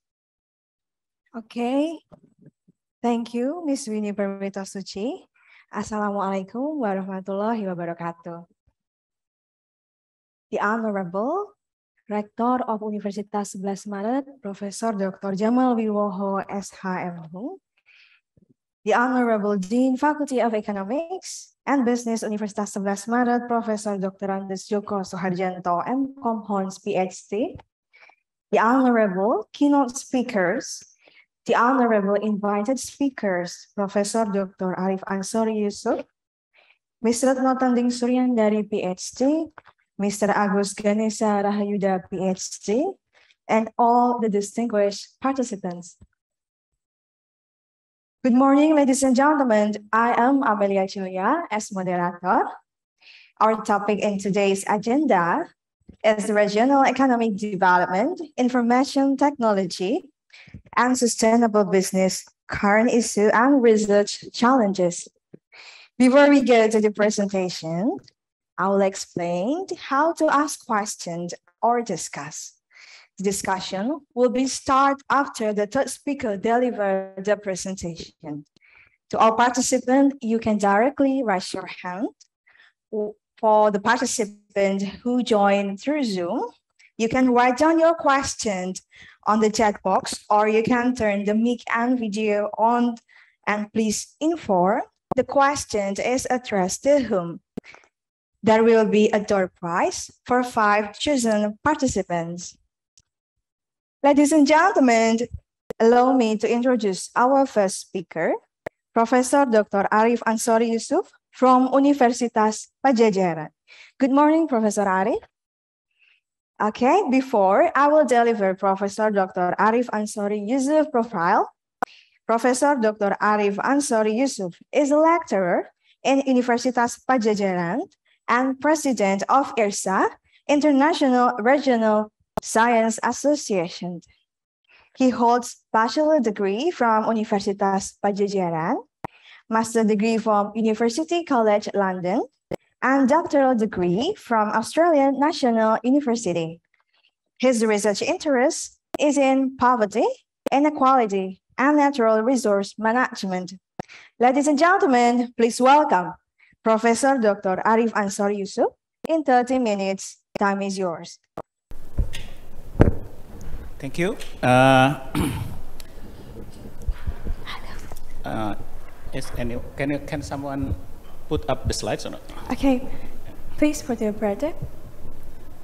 While we're waiting, first of all, I would like to thank you for the UNS that has invited me to come here.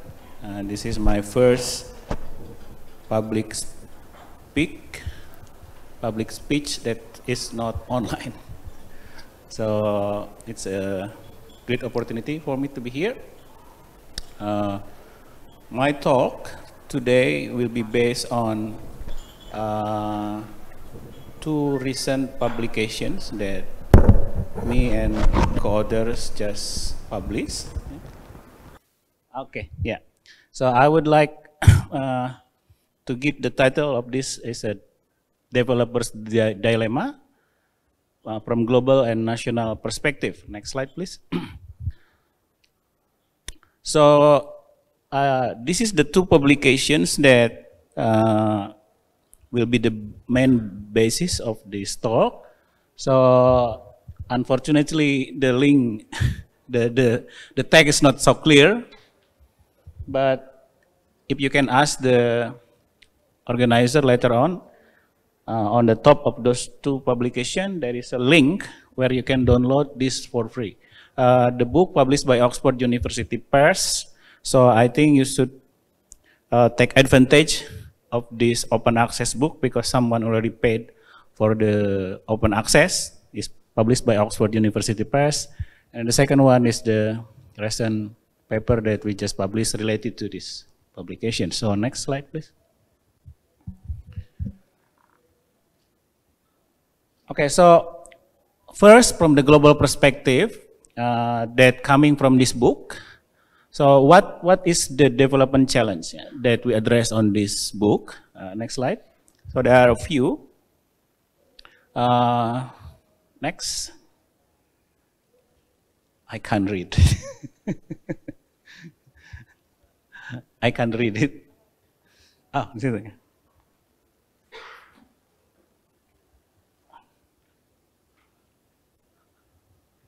Okay, it's better here.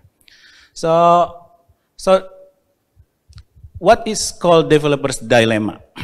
So this is basically, if you are from development economics background, you understand that there is two goals of development. First is you want to have a higher income. Okay, but higher income most likely be get from economic growth, and that's economic growth coming from a structural change. So the movement of sectoral share from primary sector to secondary sector and so on, right? But in the development economic theory, there is an old theory which suggests that you can't have economic growth without having inequality at certain point. So the goal of development is basically to address those two so that there is not such trade-off. So it's called, but in most cases, perhaps some people think that this is trade-off. So the two goals is structural transformation, that's the first one, and the second one is inclusive growth, right? So there is a potential tensions between these two goals around this inequality dynamic. So how can we manage this tension? So that's the development challenge. So the core question will be, is there any different variations of structural transformations that happen in developing countries, right? And then if there is an inequality dynamics among those countries' experience, can we or somehow get a different variety that we can learn? Yeah? And then if there is a policy that can be devised, yeah, to address such trade-off, then what will be that policies? So these books cover 9-country comparative case study using a common framework and common data sets. Yeah? So me and my co-authors as editors of this book gather around 30 more scholars from around the world, leading to this edited volume. Next. Okay, next slide, please. Okay, so first, what tools did we use to examine those challenges? Next, please. So we basically create some sort of typology. This typology will try to define the structural transformations. What we define by structural transformation is according to two measures. The horizontal axis is the manufacturing value added share. Is it increasing or decreasing in the stage of development, right? That's the horizontal axis. And then in the vertical axis, the employment share. So the horizontal axis is the output share, and the vertical axis is the labor share, employment share. So whether or not they increase or decrease, right? So then we try to make a typology. We call it primary industry. For example, this is just example. For example, you will experience what we call primary industrialization if your economy in a certain period experiencing declining value added shares of manufacturing, but increasing employment shares in the manufacturing. In the meantime, for example, if you have the red one, which is declining both value added share and declining both employment shares, then we call it secular deindustrialization. So basically we use this typology to divide certain countries' economic development episodes to fit into this typology. So that's the structural transformation typology. Next. And then, if anyone remember, there is an economist called Simon Kuznets in 1950s, write a very seminal paper regarding this, called Kuznetian tension, that there is a trade-off between economic growth and inequality. But we just don't assume that will happen. So we then tried another typology according to whether or not growth enhancing structural transformation in line with the income inequality, because we understand that it's not always the case, right? So we divide countries according to this typology into 4 groups. For example, if you have strong economic growth, but you have strong inequality increase, then we call them strong Kuznetian tension. But on the other hand, if you have that tension but weak, you have growth high, but inequality stable or declining, we call them weak or benign tensions. So we divide this country according to this. And this is the result. I just want to share. The detail, please download the book. The book gives you a lot of lessons learned from many countries. Next. Okay, next. Okay, this is what we found. Just highlight. Okay, so this is structural transformation. So we learn from this book that some pathway of structural transformation are more common than others. For example, 6 out of 9 countries that is available in the chapter of the study have one episode of upgrading industrialization. The upgrading industrialization is the yellow one. And you can see that Indonesia actually experienced those episodes in 1975 to 1985 and 1985 to 1996. That's upgrading industrialization. Most of the country have experienced stall industrialization. So industrialization stall and deindustrializations.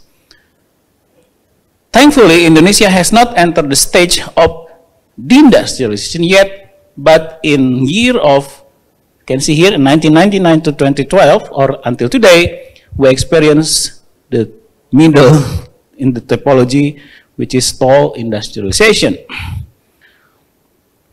And some countries have spent some length of time in one quadrant. So I mean, if some country stuck in one of those quadrant, some country actually stay there for a while. Well, it's not changing quite dynamically. For example, can I see the next slide, please?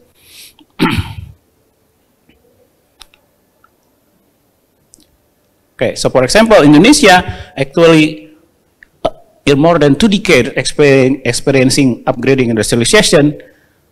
South Africa experiencing secular deindustrializations in quite a long period of time. Next, please. Now, what about the tensions? Okay? So from all these countries that we learn, so we understand that policy matters. It means that inequality is not something inevitable. So inequality may have impact of policy, but on the other hand, it can also be impacted by policies. Yeah? Some people may suggest this is something related to ideology. Ideology means if you are a socialist-minded countries, then you will have a different inequality spectrum compared to when you are, for example, capitalist-minded countries. But actually, no. Political regimes, in our case study, is not necessarily deterministic. Not always the case. Yeah. If you focus on the bottom right quadrant, which is the one in purple, so that's basically what we typically want. Yeah? So we want to have strong growth-enhancing structural transformation, if you see the horizontal axis, but you want a stable or declining inequality. You don't want increasing inequality, and that happens typically in East Asian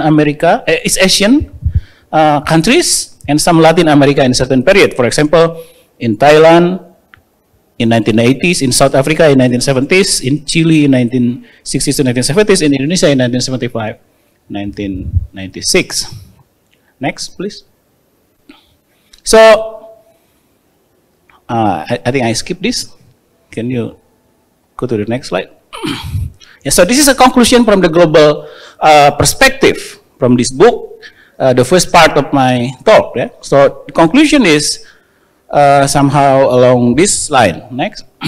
The first is that there exists multiple pathways of structural transformation, and also there exists multiple different inequality dynamics within each of those pathways. So it's more complex than we thought. Okay. The second one is very important. Rising inequality is not inevitable. We can avoid that if we want, but of course, need struggles. Yeah, and policy make a difference.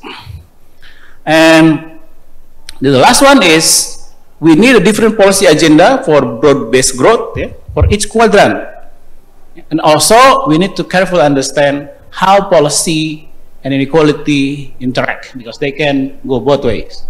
So that's the conclusion from the global perspective. Now, the second part of the talk, I want to dig deeper more on our own country. Yeah?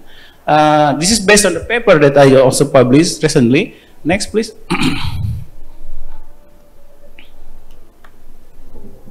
Okay, so Indonesia recent developer dilemma. So this is more about Indonesia from the beginning of year 2000 onward. As you know, from that global perspective, we see that Indonesia experienced benign Kuznetian tensions during 1970s, 80s, 90s. But once you go into the year of 2000, something different changed. Something different happened. Yeah, next, please. So what we use as a data analysis for this? So we utilize unconstructed more than 7,000 district years observation. So district year observation. So it's a panel data. So district year observations of inequality measured by the Gini coefficients, yeah, and sectoral employment share. This is one of the novelty of this paper, because normally in most of the literatures on structural transformations and inequality, the employment share data has not been used predominantly.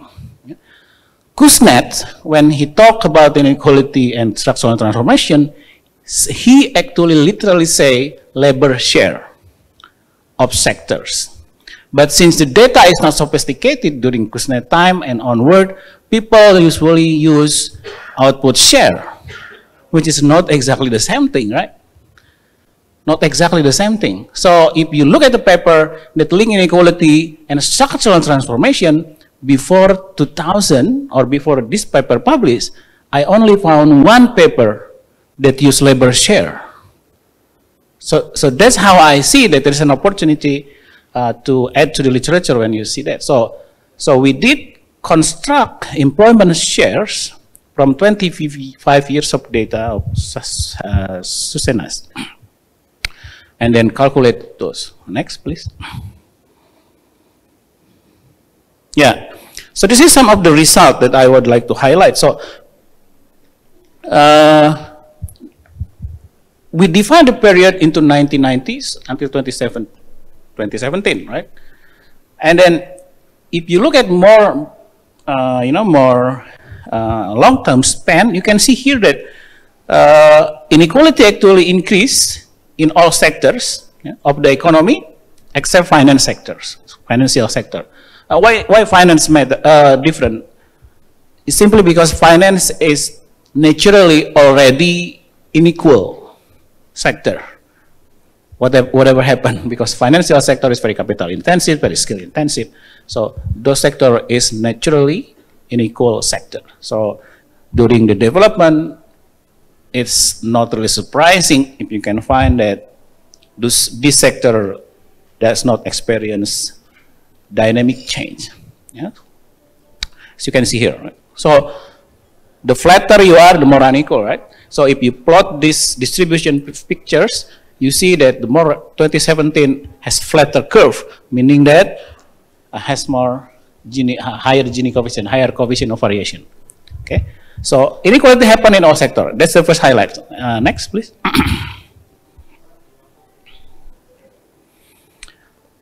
When we divide, because the Kuznets actually divide inequality, can divide the inequalities, the changing inequality source into two components: between inequality, within sector inequality, and between sector inequality.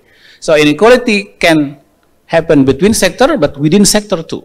Okay, so using what we call Atkinson index of inequality from 1992 to 2007, then we try to disentangle these two different contributions. Where is it from, the increase in inequality?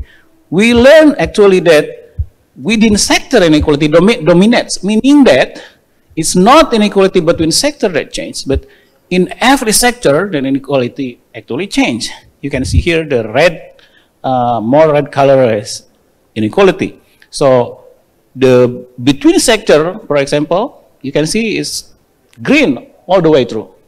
So it doesn't have any change at much. But within sector inequality change. So it is, so inequality happen in all sectors of the economy. Next, please. Now, I use these cross-district variations to try to see the associations between the share of employment in certain sectors and inequality, right? To see the associations. First of all, maybe some of you are wondering, what is the benefit of having these cross-district variations? Because when Kuznets tell about the history of the Kuznetian dynamic, what he mentioned is actually cross-country variation. Okay, so this is, I think, the contributions. Yeah. Why? Because countries not comparables. They have different institutions. They have a different ideology, different political setting, right? So when you have good enough cross-district variation within one country, then you can actually control or isolate such difference by focusing only what matter, which is the association between sectoral shares. But this kind of analysis will be non-usable if you don't have much variations across districts. For example, if you have a homogeneous economy in one national countries, then this will be useless. Yeah? But Indonesia, I don't know, I have to say thankfully or not thankfully, the gap of income between districts is very wide. Very wide. Yeah? So the inequality between districts is very wide. You have, for example, Papua, which is like some country in sub-Saharan Africa, but you have Jakarta, where per capita income is equivalent to Belgium. Okay, so Jakarta is Belgium, Papua somewhere is Sub-Saharan Africa. So that's cross-country variation you got from this data, but you have 7,000 observation instead. Okay, so this cross variation of district is usable and turn out to be useful. And you can see here that the association is quite interesting. You can see, for example, what is it? It actually depends on which sector. Agriculture always declining, finance always increasing, but period matters. Yeah, period matters. Yeah. Next, please. Let me summarize in one table. So this is the summary of the analysis. So you can see here is that if you see the recent time, which is 2001 and 2017, the relationship between share of manufacturing industry and inequality is positive already. Yeah. And the relationship between sector of market services, which is finance, is positive. During 1990s, the relationship between manufacturing sectors and the inequality is negative. So it means in the decade of 1990s and 1980s here, sorry, manufacturing has helped in some way to reduce inequality in Indonesia, which is, I think, is quite intuitive. Yet, in 2000, the effect is reversed, right? So that's what we found. And in Indonesia, this is what also matters. In market service finance, that's positive. Yeah. We also test whether we expect some turning point, because Kuznets expect quadratic relationship, right? Yes, we found statistical significant quadratic relationship, yet when you measure when will be that turning point is, it's still a long time, far beyond, let's say, the average of many district income per capita at this moment. Yeah. Next, please. Okay. So, and then this matter, why? Because when you find tension between increasing share of service sectors with inequality, so Indonesia experience, so that's what we found. And you see that the trend of service industry in Indonesia has been increasing, and I don't see any point in the near future it will be stopping. So it means that if we have a close associations between inequality and service sector or tertiarization, it means that please don't expect that inequality in Indonesia will decline in the near future, because we are experiencing strong in tertiarization at the moment. And when the association of the tertiary sector inequality is high, then don't expect an improvement in inequality in Indonesia in the near decades. I'm not guaranteeing, I'm not pesulap merah, I'm not guaranteeing, but I guess that's what's going to happen. Next, please. Sebentar lagi. Okay. So, first, okay, let me highlight a hypothesis of why this tension happened in Indonesia recently, the inequality. Yeah.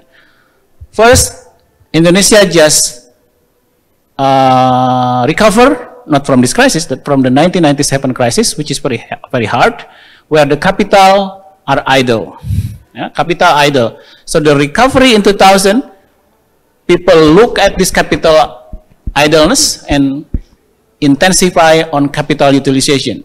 If you intensify capital utilization, then you use less labor, so you have more inequality. So that's the first hypothesis. The second hypothesis is exchange rate adjustment. Exchange rate adjustment means that you have exchange rate suddenly devalue, and that devaluation of exchange rate actually increase in inequality, because if you have dollars, you are rich, right? And then the more richer you are, the more unequal you are in the country. And then the third one is China accession to WTO. Indonesian growth and many of other East Asian miracle countries in 1980s, I think one of the reasons why they grow very well is actually luck. Why? Because Mao Zedong died very late. What I mean is, after the death of Mao Zedong, China liberalized the economy. And when China liberalized the economy, then it occupied all the manufacturing market share of these East Asian miracles. Can you imagine if Mao Zedong died younger? The Korea, the Taiwan, the Indonesia, I don't think it will grow as much because China will enter the world market earlier. So luck. The last one is technological change. the automation, the robotization that happened. I have another paper about this, but the finding is that Indonesia is experiencing early phase of routinization. Early phase of routinization means we start to use less labor and we start to use labor only for routine task. Sorry, routine, we replace routine tasks by computers. So that's increase inequality. Next, I think this is the last one. So there are two options that is being discussed, yeah, about how to anticipate what's coming. The first is, let's go ahead with tertiarization, and that's too strong to be stopped. Let's face it, but complement it with skill upgrading policies, and then anticipate future of works. Future of works mean routinization and things like that, and improve strong to make it social protection stronger. Personally speaking, this is what I like. Because tertiarization is so strong, it's a market force that cannot be easily deflected by policy, no way. Structural transformation is a strong force. You cannot deflect just one instrument tax or something like that. No, it's a strong force. Don't avoid it, but complement it with skill upgrading, anticipate future of work, and improve social protections. I think that's what my preference. But Bappenas and other parties actually like the second one. They want to make Indonesia re-industrialized. Re-industrialization. We have store industrialization, right? So many people said, "Oh, we have to re-industrialize." Well, it's good if we can, but I'm a bit pessimistic that we can because of so many issues. Because of China, for example, is already occupy all of this phase of this industrialization. Next, I think that's it. Okay, that's my presentation. I know this is only highlight, but I strongly suggest you to download all of this publication. Thank you. Okay, thank you, Professor Dr. Arif Ansori Yusuf. Very interesting and comprehensive books with title The Developer's Dilemma. This book discusses about analysis inequality that happens in Indonesia and also give recommendation to solve this phenomenon. It is true that the theory is in and complement with skill upgrading and reindustrialization. Thank you. Ladies and gentlemen, the second speaker is Ms. Retno Tanding Suryandari, PhD. Good morning, Ms. Retno Tanding Suryandari. Okay, before I will deliver Ms. Retno Tanding Suryandari, PhD profile, Ms. Retno Tanding Suryandari, PhD is a lecturer and head of Master Management Study Program in Faculty of Economics and Business, Universitas 11 Maret. She holds bachelor degree from Universitas 11 Maret, master degree from Universitas Indonesia, and doctoral degree from University of North Texas, United States of America. Her research interest is in management, marketing, and logistics. Ladies and gentlemen, please welcome Ms. Retno Tanding Suryandari, PhD, in 30 minutes. Time is yours, please. Assalamualaikum warahmatullahi wabarakatuh. Salam sejahtera untuk kita semuanya. Ladies, gentlemen, and gentlemen, the audience, I am Tanding, and this is an honor for me to be here, invited, given the opportunity to talk about sustainable business. As we have experienced through the last 2 years, how COVID-19 global pandemic has brought plenty of emotion and feeling, and so many questions whether we can get through this pandemic well and safe, and also feeling the uncertainty. On the same time, actually, we also learning so many new things, technologies, method, new ways, and also the application to accomplish our works, and also another business-related adjustment. We also learned in these last 2 years that we can be productive without having to be in the office room.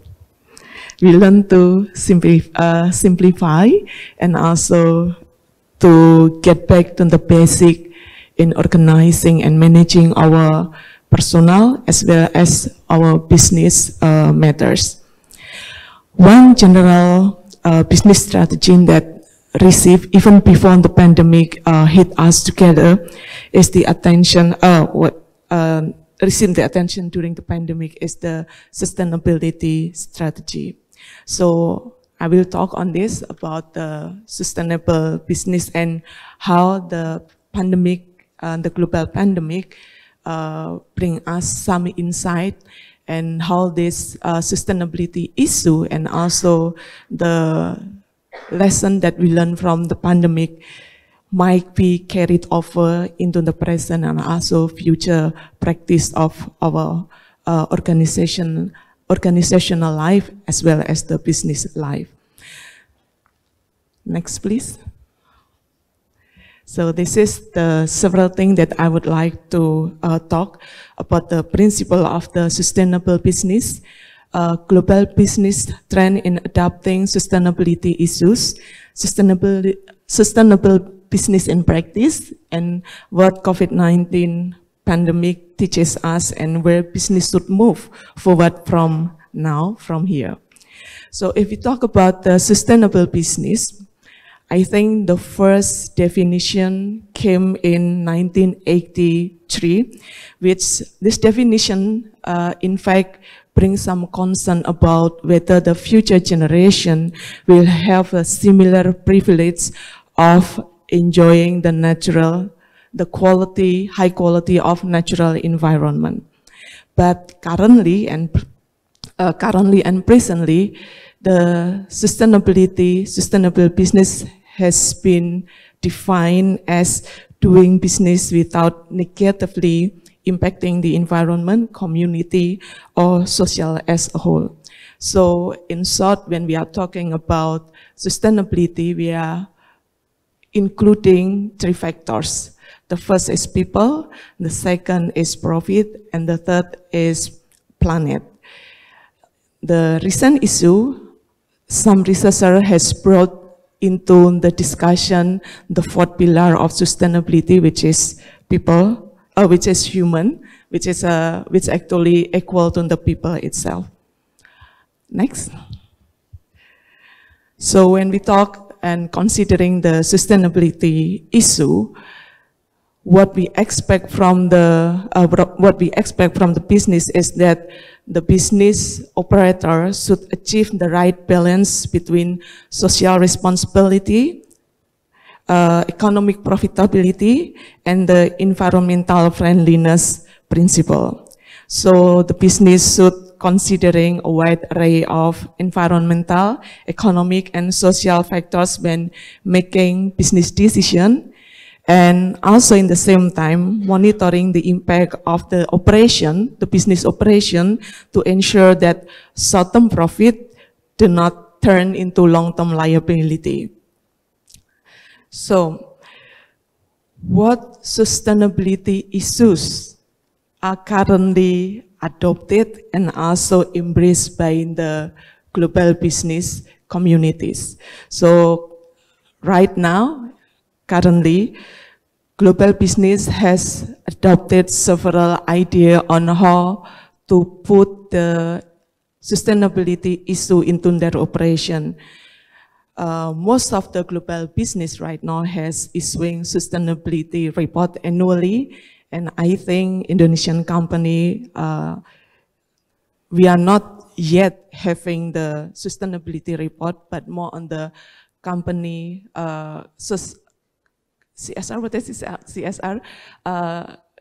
Social responsibility, company social responsibility, sorry. And then other than just issuing sustainability report, global business also setting a science-based carbon target, and 1/3 of the European largest public company have pledged to reach net zero by 2015. What we consider as net zero is that the company try to cover their carbon print by investing into several activities that will alleviate their carbon copy production. Also, the expanding the diversity and inclusion efforts, committing funds to fight racial inequality, that lately in this last 5 years, we can see that the racial issue has become the main attention around the world, and speaking out on societal issues they used to avoid. Other than that, also the global company has paid attention to democracy issues, and although they think that global climate meeting lately was not satisfactory because some countries in the world, especially some developed country, decided to decrease their participation in fighting the climate change. But they think, this company think that they will take the net zero strategy seriously. So the other issue that also come lately is that the auto industry, the global auto industry, aim to stop producing fossil-based automotive by 2050. So I guess this is, I don't know whether this is a good news or bad news, because some discussion also mentioned if the automobile industry decided to stop their the production of fossil-based automotive and completely transform into renewable energy, there's another issue that will come up. Okay, now after we're talking about the sustainability issue, we move to the what COVID-19 pandemic has teach us so far in these last 2 years. So the beginning of pandemic has teach us that everything is possible to happen, and we never known that we will have to experience this pandemic, and there is no guarantee that in the future there's no more pandemic that will come and hit us. So in the last 2 years, we experienced how we have to work in a limited space, that we have to change the way we interact with our social environment. We have to change the way we work on our assignment and also our works. And some of the issues that come up from that situation is that stress, psychological and mental disorder has come and hit us as well. So other than that, the organization also the manager learned that compassion and patience are always necessary. So in terms of the human resource of the organization, so instead of in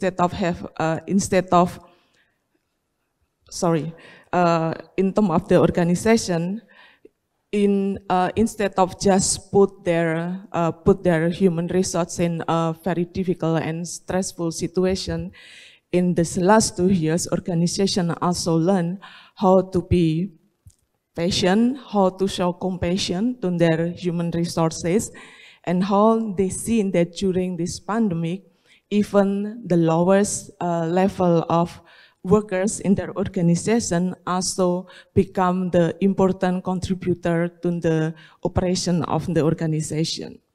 So what also become important that we learned during the pandemic is that the leader must learn to listen in order to innovate. So it's not really a secret that in the beginning of the pandemic, some organizations have problem to adjust and to adopt to the new situation that they have to face. And so we can see that some organizations that can adopt smoothly, they can survive. But on the other hand, the organization that have problem with adapting and also have problem with understanding the situation that they face that time, have problem also to maintain their survival. Okay, that was on the human resource side. How about on the other side of the organization? The first that we learn is that the organization must remain adaptive to change. So we always say that adaptive organization is the one that can survive in the long run, but it was in the theory. After these 2 years, we really learned that adaptive organization become flexible in the organization, can help the organization to survive in the long run. We can be flexible and do more with less. This is also we learned that we get back to basic. We learn to next month. Sorry.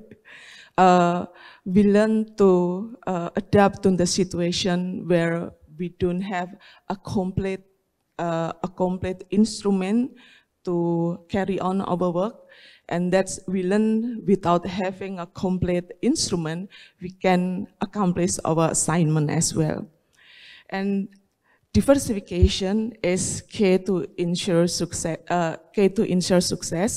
Then the new focus on work-life balance also was experienced by many organizations. So basically, what the company found during the pandemic is that the 9 to 5, 8 to 4 work-life is no longer the most important and the best work-life for their employees. After this pandemic, we know that people don't have to stay 8 hours in the office to accomplish and to show their productivity and to improve the quality of their work.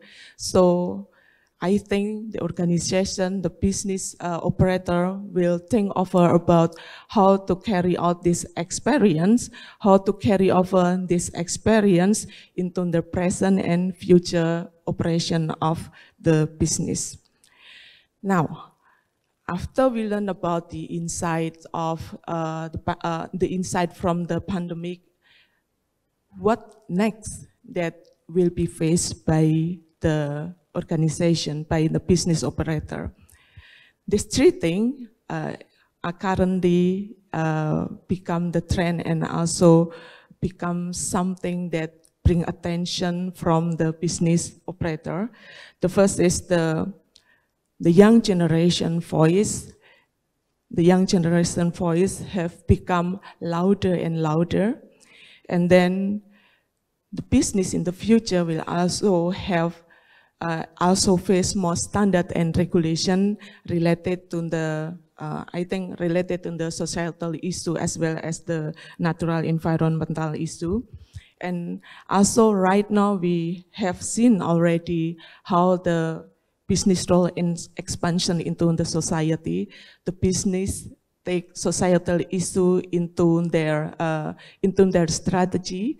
Although in Indonesia, maybe we haven't seen it very clearly, but in some developed countries, in the United States, in the European countries, business started to involve in the societal issue and also even bring their support to the person that in charge for the decision making to help to support the issue that they are related to, that the business owners related to. So these three issues, wait a minute, the younger generation voices, standard and regulation that will be imposed in the future, more standard and regulation that will be imposed in the future, and also the business expansion into the social issue. Of course, it will bring more challenges to the business. So what the business can do, the last one, I think, the last slide. After our experience with the pandemic, and also that during the pandemic, we can see that sustainability issue, some of them are really related and really can be, can be accomplished with the some strategy that has been that also adopted by the organization during the pandemic. So this is something that can be proposed, that I can propose to the business operation. So the first is that listening to the employee voice. This is not just the voice from the employee, but talking about how to improve the attention from the organization to the human resources within the organization. And the second, working with more technologies to be more efficient and flexible. We have experienced this these last 2 years, and I think it is a good thing for the company, for the organization to carry over this practice, to use more technology, to gain more efficiency and also more flexible in their operation, and also from their employees assignment. And something that we also learned from the pandemic is that we have a challenge. We have a national challenge in terms of the quality of our supply chains. And the last one is this pandemic also teach us about cash flow management, teach us about that during difficult time, being able to maintain the financial side of the business management is really important, to be able so that it help the organization to get through the pandemic. So this is I think so far my my deliveries. Thank you very much.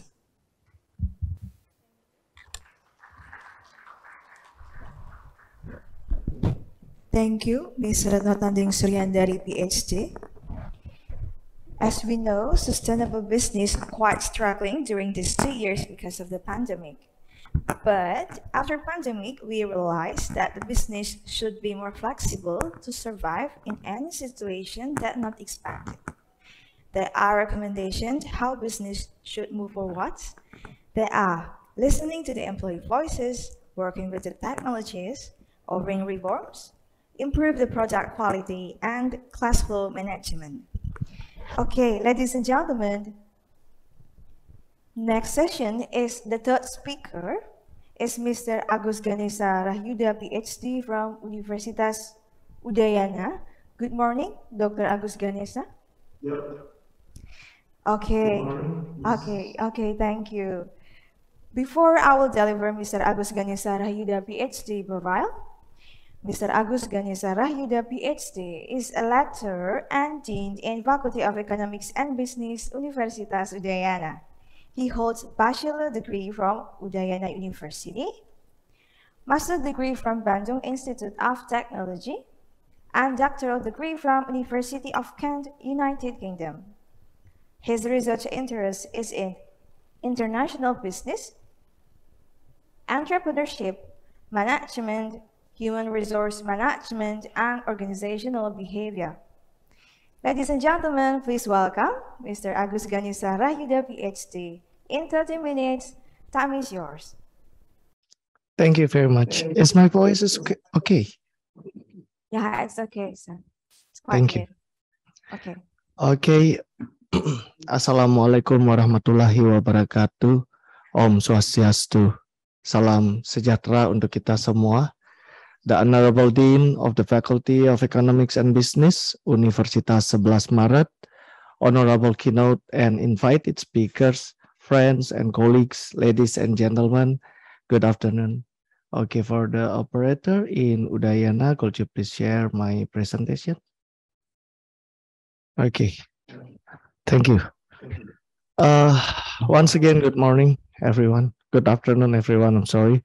I would like to thank Universitas 11 Maret and all the co-hosts for having me in this prestigious conference. I am Agus Ganesha Rahyuda from Udayana University. Probably I'm bringing a context or a discussions. It is quite the same with Dr. Retno Tanding previously.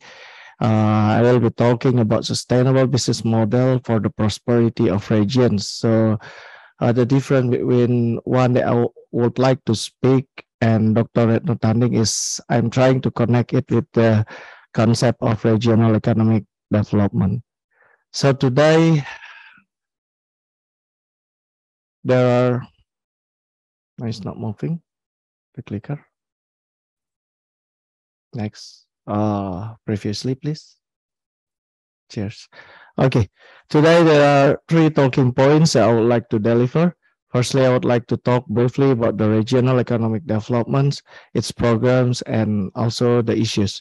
Secondly, I would like to propose a well-known but hard-to-apply model, which is called sustainable business model, where I argue to be the one of the solutions to tackle the regional economic development issues. Lastly, I would like to offer some future agenda for public decision makers or the government, academia, and our practitioners. So let us move to the first key points, which is regional economic development, or we call it as RED, the programs and its issue. We start from talking about the circular flow diagram. This fundamental diagram is long known model that helps economists to explain economics in the most easiest way. The concept of regional economic development and how government become the key characters in accelerating the development of the regions that they govern. As we all know, in this diagram, there are 3 actors in economy, which is government, who has responsibilities to publish law, regulations in order to accelerate the economy circulation.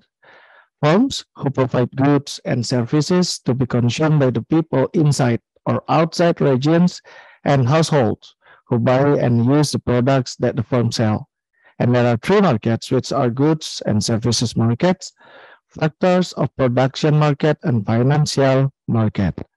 So by definitions, regional economic development herein after referred to RRED is defined as a general effort mainly by government to reduce regional disparities by supporting economic activities in regions, which subsequently will contribute maximally to the general growth and the prosperity of the regions.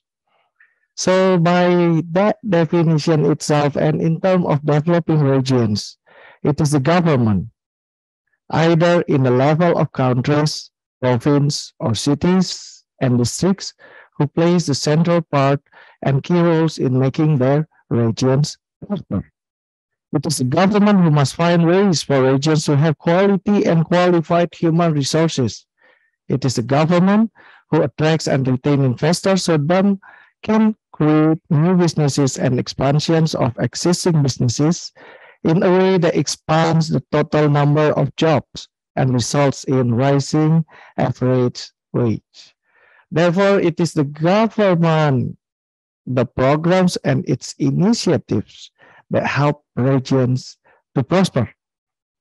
To illustrate, I would like to offer some initiatives or programs from Indonesia government that are followed as well by their ministers, governors, or the head of districts or cities by producing derived regions regulations.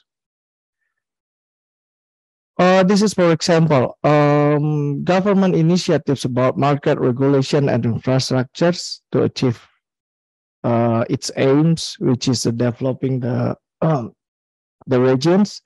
In terms of providing regulations, Indonesia published an omnibus law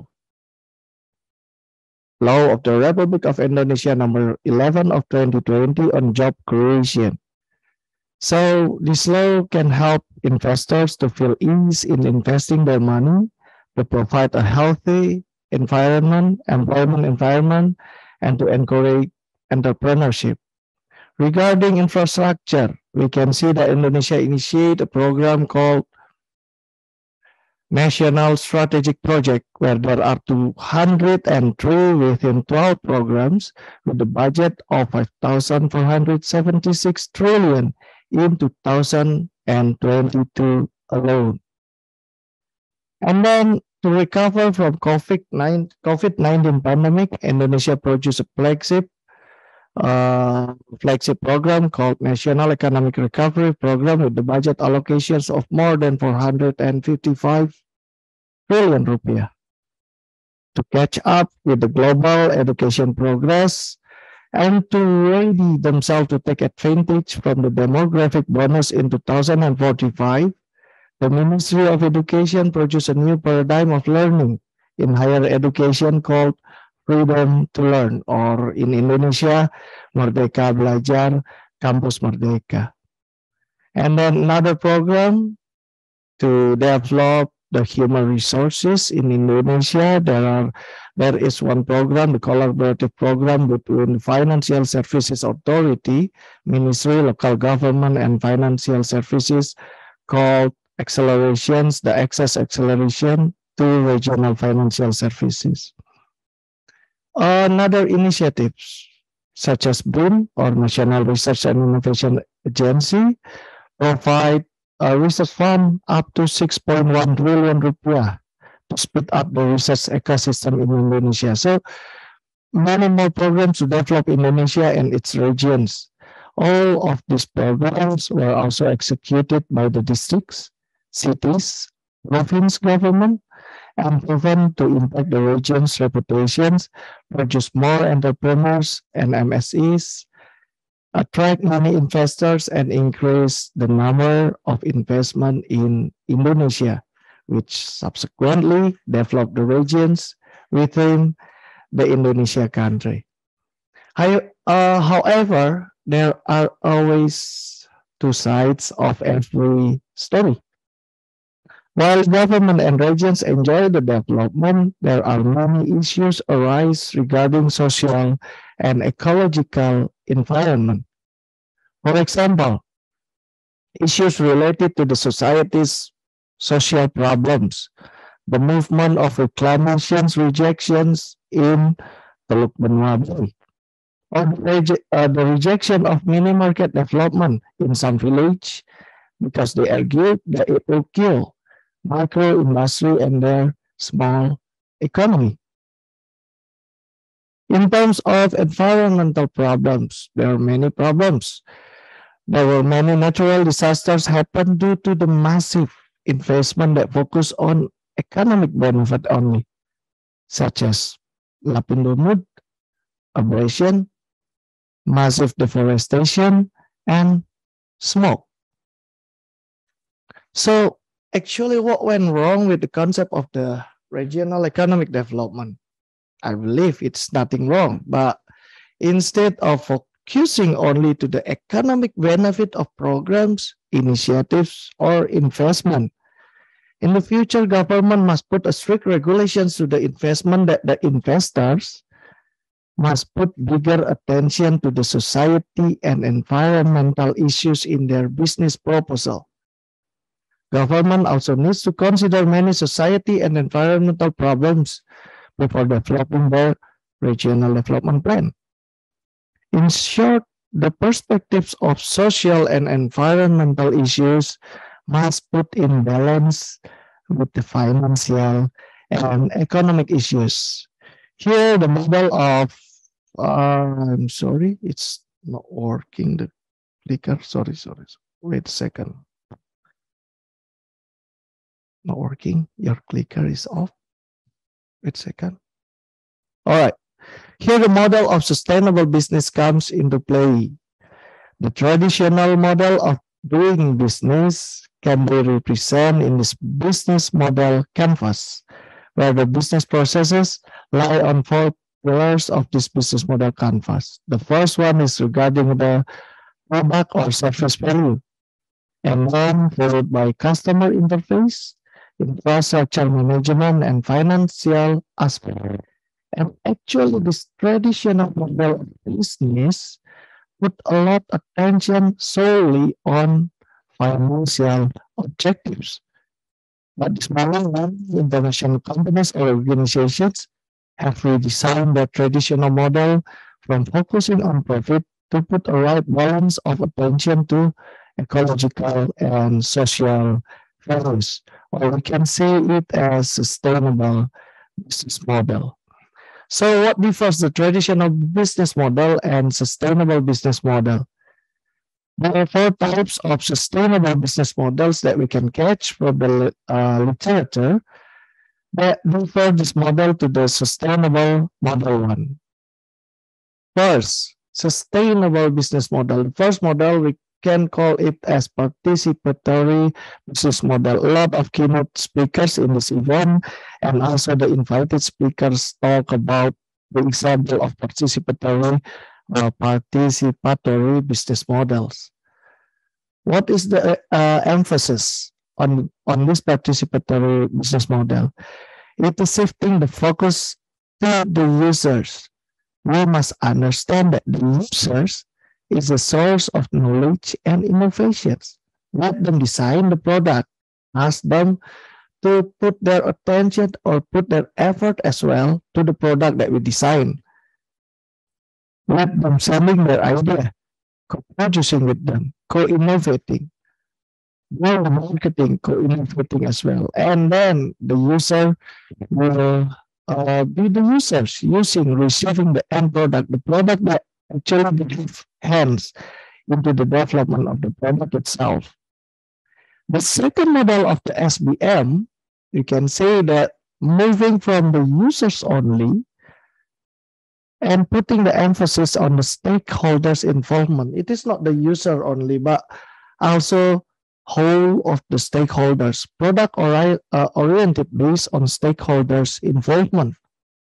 So it is not only the customers, but they ask the clients, investors, shareholders, employees, suppliers, and partners. It is the stakeholder that will assess the potential environmental and economic issues and performance. It is actually stakeholders that can be asked to join us to have a multi-layer or multi-level of problem-solving decision-making. We suppose that once we invite the stakeholder into the equation, then hopefully we can reduce the negative environmental impact and also can increase the economic benefit of equipment, industry extensive equipment. And then moving from the user model into the stakeholders model, and then we move to the not only this putting the emphasis on the stakeholder, but also make the big network between the stakeholder. So if we can see the network theory, it divides into 4 parts: dyadic, ego network, multiple interaction, and complete network. We expect that in the sustainable business model, they are not only communicating with the company, with the organizations itself only, but they can communicate with other stakeholders. So it is a complete network to design, generate, capture, and deliver sustainable value.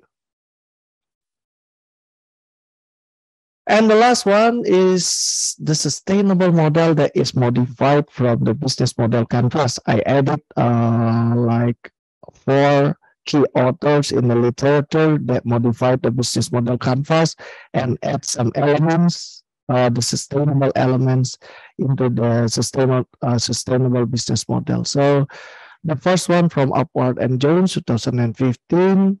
So they added the natural environment, society, and financial economy into the business model canvas. Joyce and Pekun, 2016, they tried to develop a new canvas. They call it triple layer business model canvas, who put an emphasis on, in the right balance between ecological, social, and financial values. And also comes Harris et al. 2018 that putting a sharing of resources, putting a lot of emphasis on the technology orientations, digital transformations, and interactive communications. And the last one from Hogevald et al. 2015 that modifying the business model canvas and put the stakeholders additions to the model in each of the pillars, not only in the customer sides, not only in the supplier side, but each of the pillars.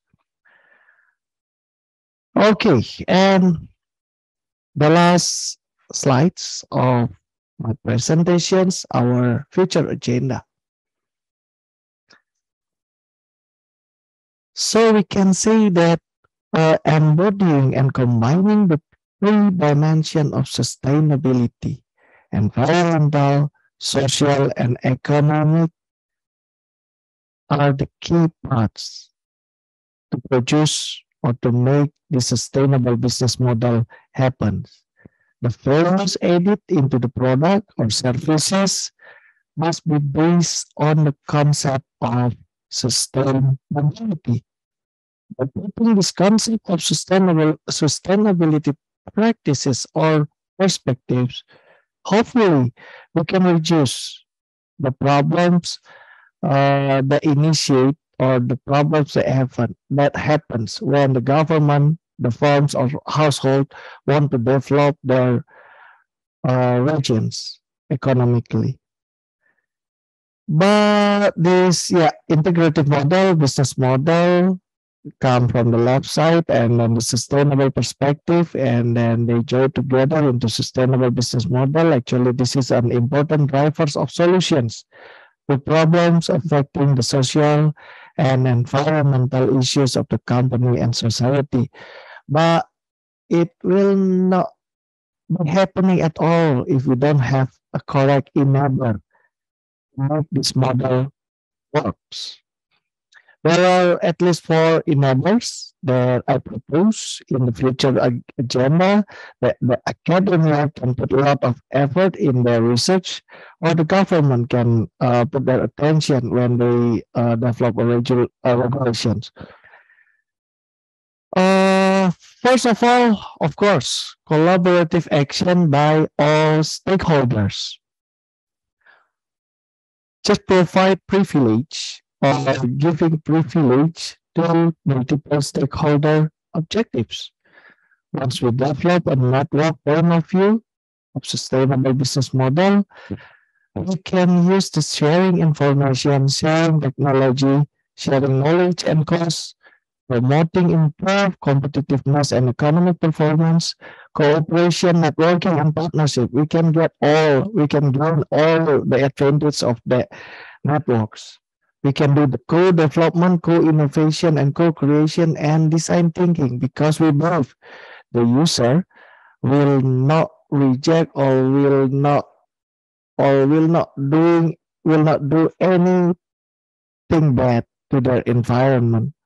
So it is the key when we try to give privilege to the stakeholders. And then we must promote the improvement of relation between company, environment, and society. It will impact the better resource use. And also in this multiple stakeholder privilege, it is not working if there is no commitment from the leaders of the organization, corporate leaders, government leaders, leadership action, and have a strong commitment to change and guide sustainable behavior. It is embedded, it must be embedded in their vision, it must be embedded in their mission, the sustainable initiatives. And also another is using a high level of technology in a paradigm of circular economy, repair, maintenance, repair and renew the process, learning and training. And the last one is that it must be measured. So sustainable indicators must be developed, crowdsourcing, and then within this indicator, the stakeholder pressure, government pressure, and internal company force must put into actions. This is just an example of sustainability indicators that developed by University of Indonesia, UI Green Matrix. It is very good indicators that can be applied into the higher education ecosystem and natural environment. So from this future agenda, the triple helix, quadruple helix, and pentahelix, it depends on what helix you focus yourself on, must be working together. Put the sustainability agenda into your programs, into your initiatives. Then probably we can develop our region not only focus, or we can develop our region not only for the benefit of economy, but also for the socials and for the environment. That is the last one, because we are the sole defender of the sustainability of this planet. So we must reserve it. Okay, thank you very much, Miss. That is my presentations. I do apologize if I'm not meeting your expectations, but this is the presentations that I can offer, and I open for any discussion or any questions that you would like to ask about these presentations. Thank you very much. Thank you, Mr. Agus Ganesha Rahyuda, PhD. Sustainable business model for the prosperity of region. The government initiative can be done through market regulations, infrastructure, human development, and research and development funds. Thank you. Well, ladies and gentlemen, now we are come to the questions and discussion session. There is any question, please welcome. You can raise your hand. And for the participant who joined through Zoom, please, you also can raise your hand or write the questions in the chat box.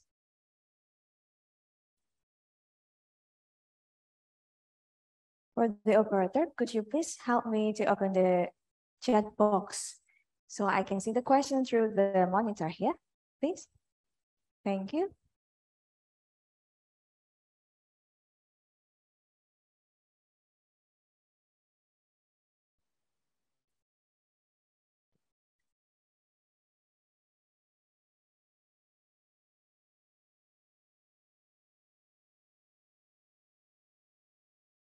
Okay, in the chat box, there are one question from Widyaswari Udayana.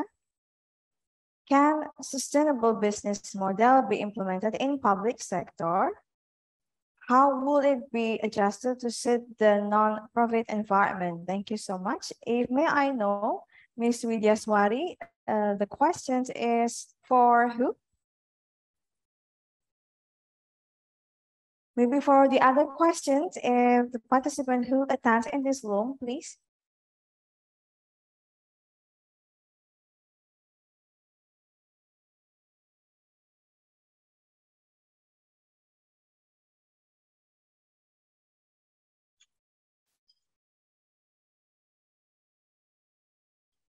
Okay, from Ms. Widyaswari, the question is for Mr. Agus Ganesha. Please, Mr. Agus Ganesha, PhD, you can answer the question first. Okay, thank you very much. Probably I will ask the favor from Dr. Retno Tanding as well to complete my answers after this. The sustainable business model, actually we depart from the traditional business model, and it is or it puts a lot of attentions to the profit or economic profit only. Can it be implemented in the public sector, the sustainable business model? Yes, of course. If we talk about the traditional business model, then probably we need to adjust a little bit. But if we talk about the sustainable business model, yes, of course, it can be applied into the public sector. So the focus of the sustainable business model is asking the users, the stakeholders, the network itself in joining the equations. So for example, in the public sector organizations, the main focus of the public sector organizations is to provide services and also the government to make regulations. So actually, if you when you develop regulations and also you put your services into the customers, you can consider the input or the suggestions or the feedback from the users or from your network. Probably that is my answer. Can it be implemented? Yes, 100% yes. If we have the commitment to implement it. Thank you, Ms. Moderator, and thank you, Ms. Widyaswari. And hopefully Dr. Tanding can edit some perspectives into the question. Thank you. Okay, thank you for the answer, Mr. Agus Ganisara, UWHJ. Is there any other question from this room directly, maybe, or maybe other questions in the chat box room, please? That's okay. Thank you for the opportunity. So I would like to deliver my question to Prof. Arif. I think your presentation is awesome. So what would I want to ask is about the tension. So how if the Indonesian cannot avoid those tension, and what is the dangerous thing, maybe the most dangerous things if the tension will not be weakened on, or we can avoid it? Thank you. Okay, this excellent question, spot on. You asked something that is not in the presentation. Very important one, thank you. What is the consequences of we are not be able to manage this very well, right?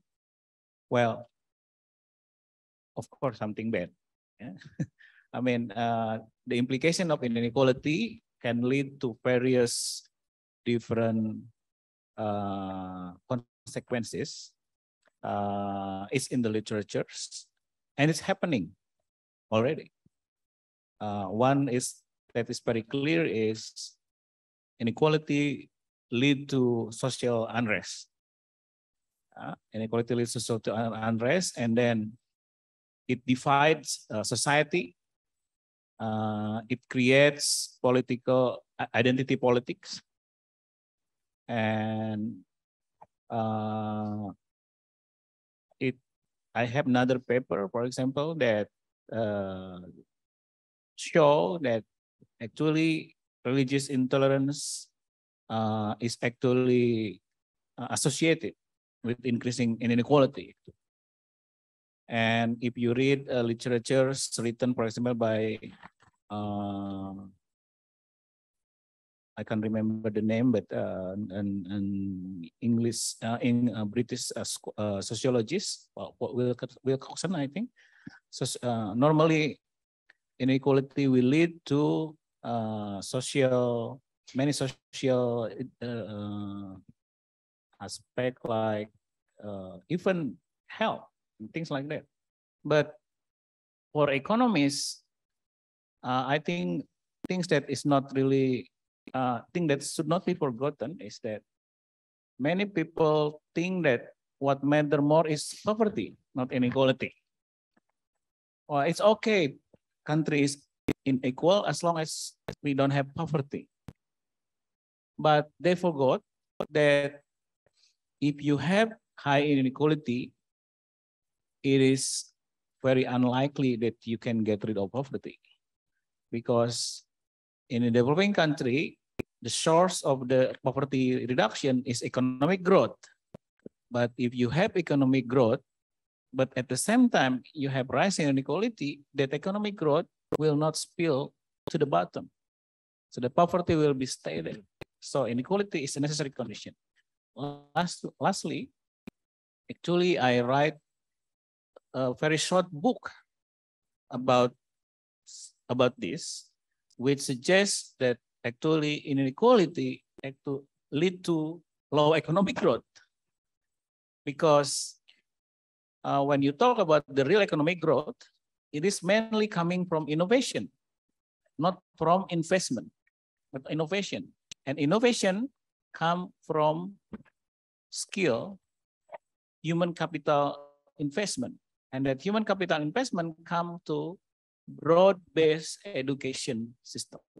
Broad-based education system means everyone get the same opportunity to be educated. Then when you don't have everyone same access to education, then you prevent them from being contributing to the economic growth.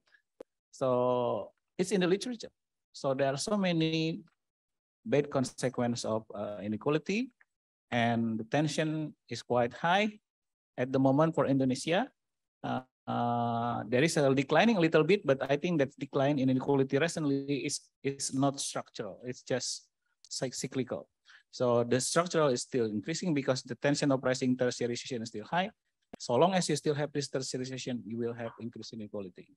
Indonesia now, if you measure correctly, I get it from the literature as well. If you measure correctly, Indonesia is among the top 15% highly unequal country in the world at the moment. Thank you. Okay, thank you for the questions, and thank you for the answer, Professor Arif. There are another questions in the chat box. It's from Radia from Udayana. I am intending to kindly deliver my question to Professor. Based on your experience on research, what are the major challenges or hindrances that we're facing in a digital transformation for business, and how we find and implement the possible solution to settle those challenges in the long run? Thank you. This question is for Professor Felix. Is Professor Felix still joined in our Zoom room?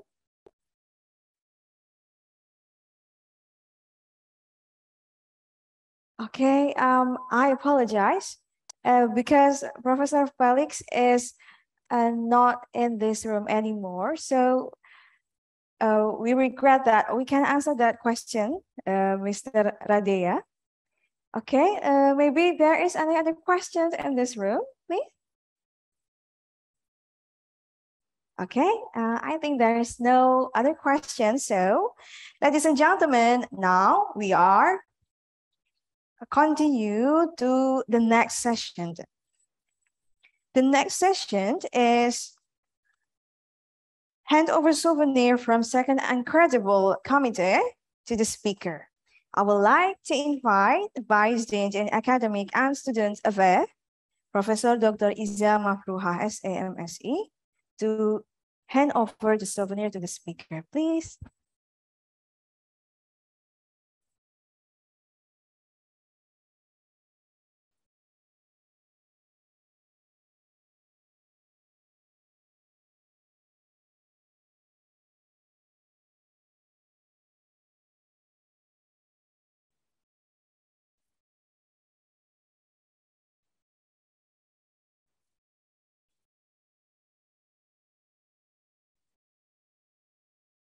Okay, for the first, Professor Dr. Iza Mafruha is deliver the souvenir to Professor Dr. Arif.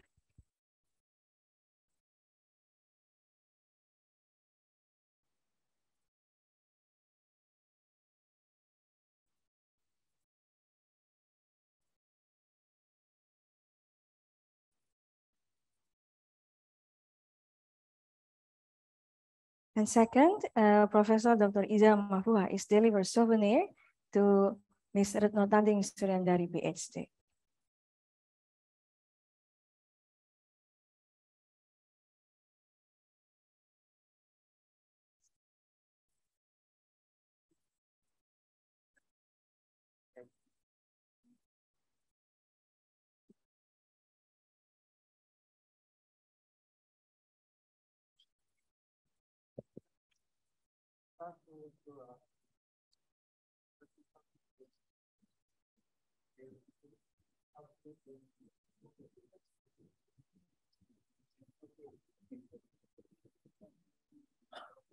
Okay, thank you for all the invited speaker. Ladies and gentlemen, this is the end of the invited speaker session. I give it back this session to the next agenda to our Master of Ceremony, to Ms. Winnie Parmitosuchi. Thank you.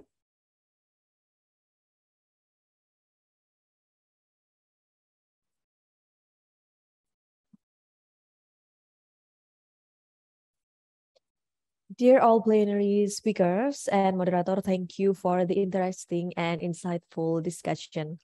Ladies and gentlemen, the last session is closing remarks that going to be delivered by Dr. Antony Paulus Sunjaya as the Vice Director of Health and Economics Research from PPI Dunia. To Dr. Antony Paulus Sunjaya, the time is yours. Distinguished speakers, Professors Benny, Arangka, Felix, Arif, Retno, and Agus. Professor Jamal, Rector of Universitas 11 Maret. Deans of the Faculty of Economics and Business of UNS, Universitas Syiar Kuala, Universitas Udayana, Universitas Tidar. Editors of Journal Asia, speakers, participants, Prof. Iza, Pak Malik, and other committee members of this esteemed Congress. Assalamualaikum warahmatullahi wabarakatuh. Shalom, Om Swastiastu, Namo Buddhaya, Salam Kebajikan. Salam 24 Jam. My warmest greetings from London. On behalf of the Overseas Indonesian Student Association Alliance, or commonly known as PPI Dunia, it is a pleasure for me, as Vice Director for Research and Policy in Health and Economics, to extend our gratitude to UNS and the organizing committee for having us to be a part of this conference. This year, PPI Dunia celebrates our 100th-year anniversary, including in our annual Congress in Jakarta this week. Since its beginnings in Leiden, the Netherlands, in 1922, chaired by Muhammad Hatta, Indonesia's first Vice President, the Alliance has steadily grown in line with the dreams of the Indonesia, and now has chapters in over 60 countries globally, including almost all G20 states. We have transformed from a focus on pushing for Indonesia's independence to one that acts as a think tank, an active contributor to support Indonesia's growth and prosperity to achieve our golden era in 2045. The theme of today's Congress on regional economic development, information technology, and sustainable business is hence entirely pertinent to our own focus in supporting Indonesia's stronger recovery post-pandemic, including with the coming publication of 5 books presenting the recommendations of Indonesian overseas students supported by the National Research and Innovation Agency Press. I'm pleased to hear the wide range of discussions we had this morning, from financial technologies to sustainable funding, and having looked through the free paper sessions, wide variety of topics, certainly hope plenty of them would be translated and scaled beyond the research setting. I do hope this Congress will also act as a catalyst for more collaborations between universities in Indonesia, but also abroad.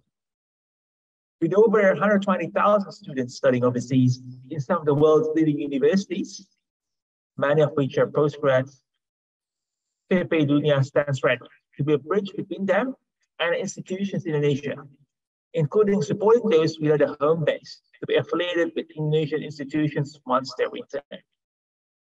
Closing up, reflecting on my studies in Indonesia, UNSW, Harvard, Imperial College London, and other universities, there's 3 takeaways regarding research I wish to share. First, research needs time. High-quality research will take time, requires substantial investment in resources, but when successful, can bring huge economic multiplier. Research needs collaboration. It is an ecosystem to grow and flourish, including with partners from industry, government, media, and communities. Research needs translation. It should not stay in journals and take decades to benefit society. I am of the belief that if our research can change policy positively, it is far better than publishing in Q1 journals. Thank you once again for having us. Please feel free to ask the committee on how to contact us, and I wish you all a fruitful discussion.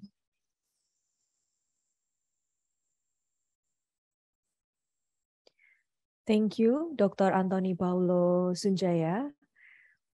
Dear all participants, ladies and gentlemen, we invite you to join the parallel session that will be start at 1 p.m. And finally, thank you for participating in this webinar. See you and have a pleasant day.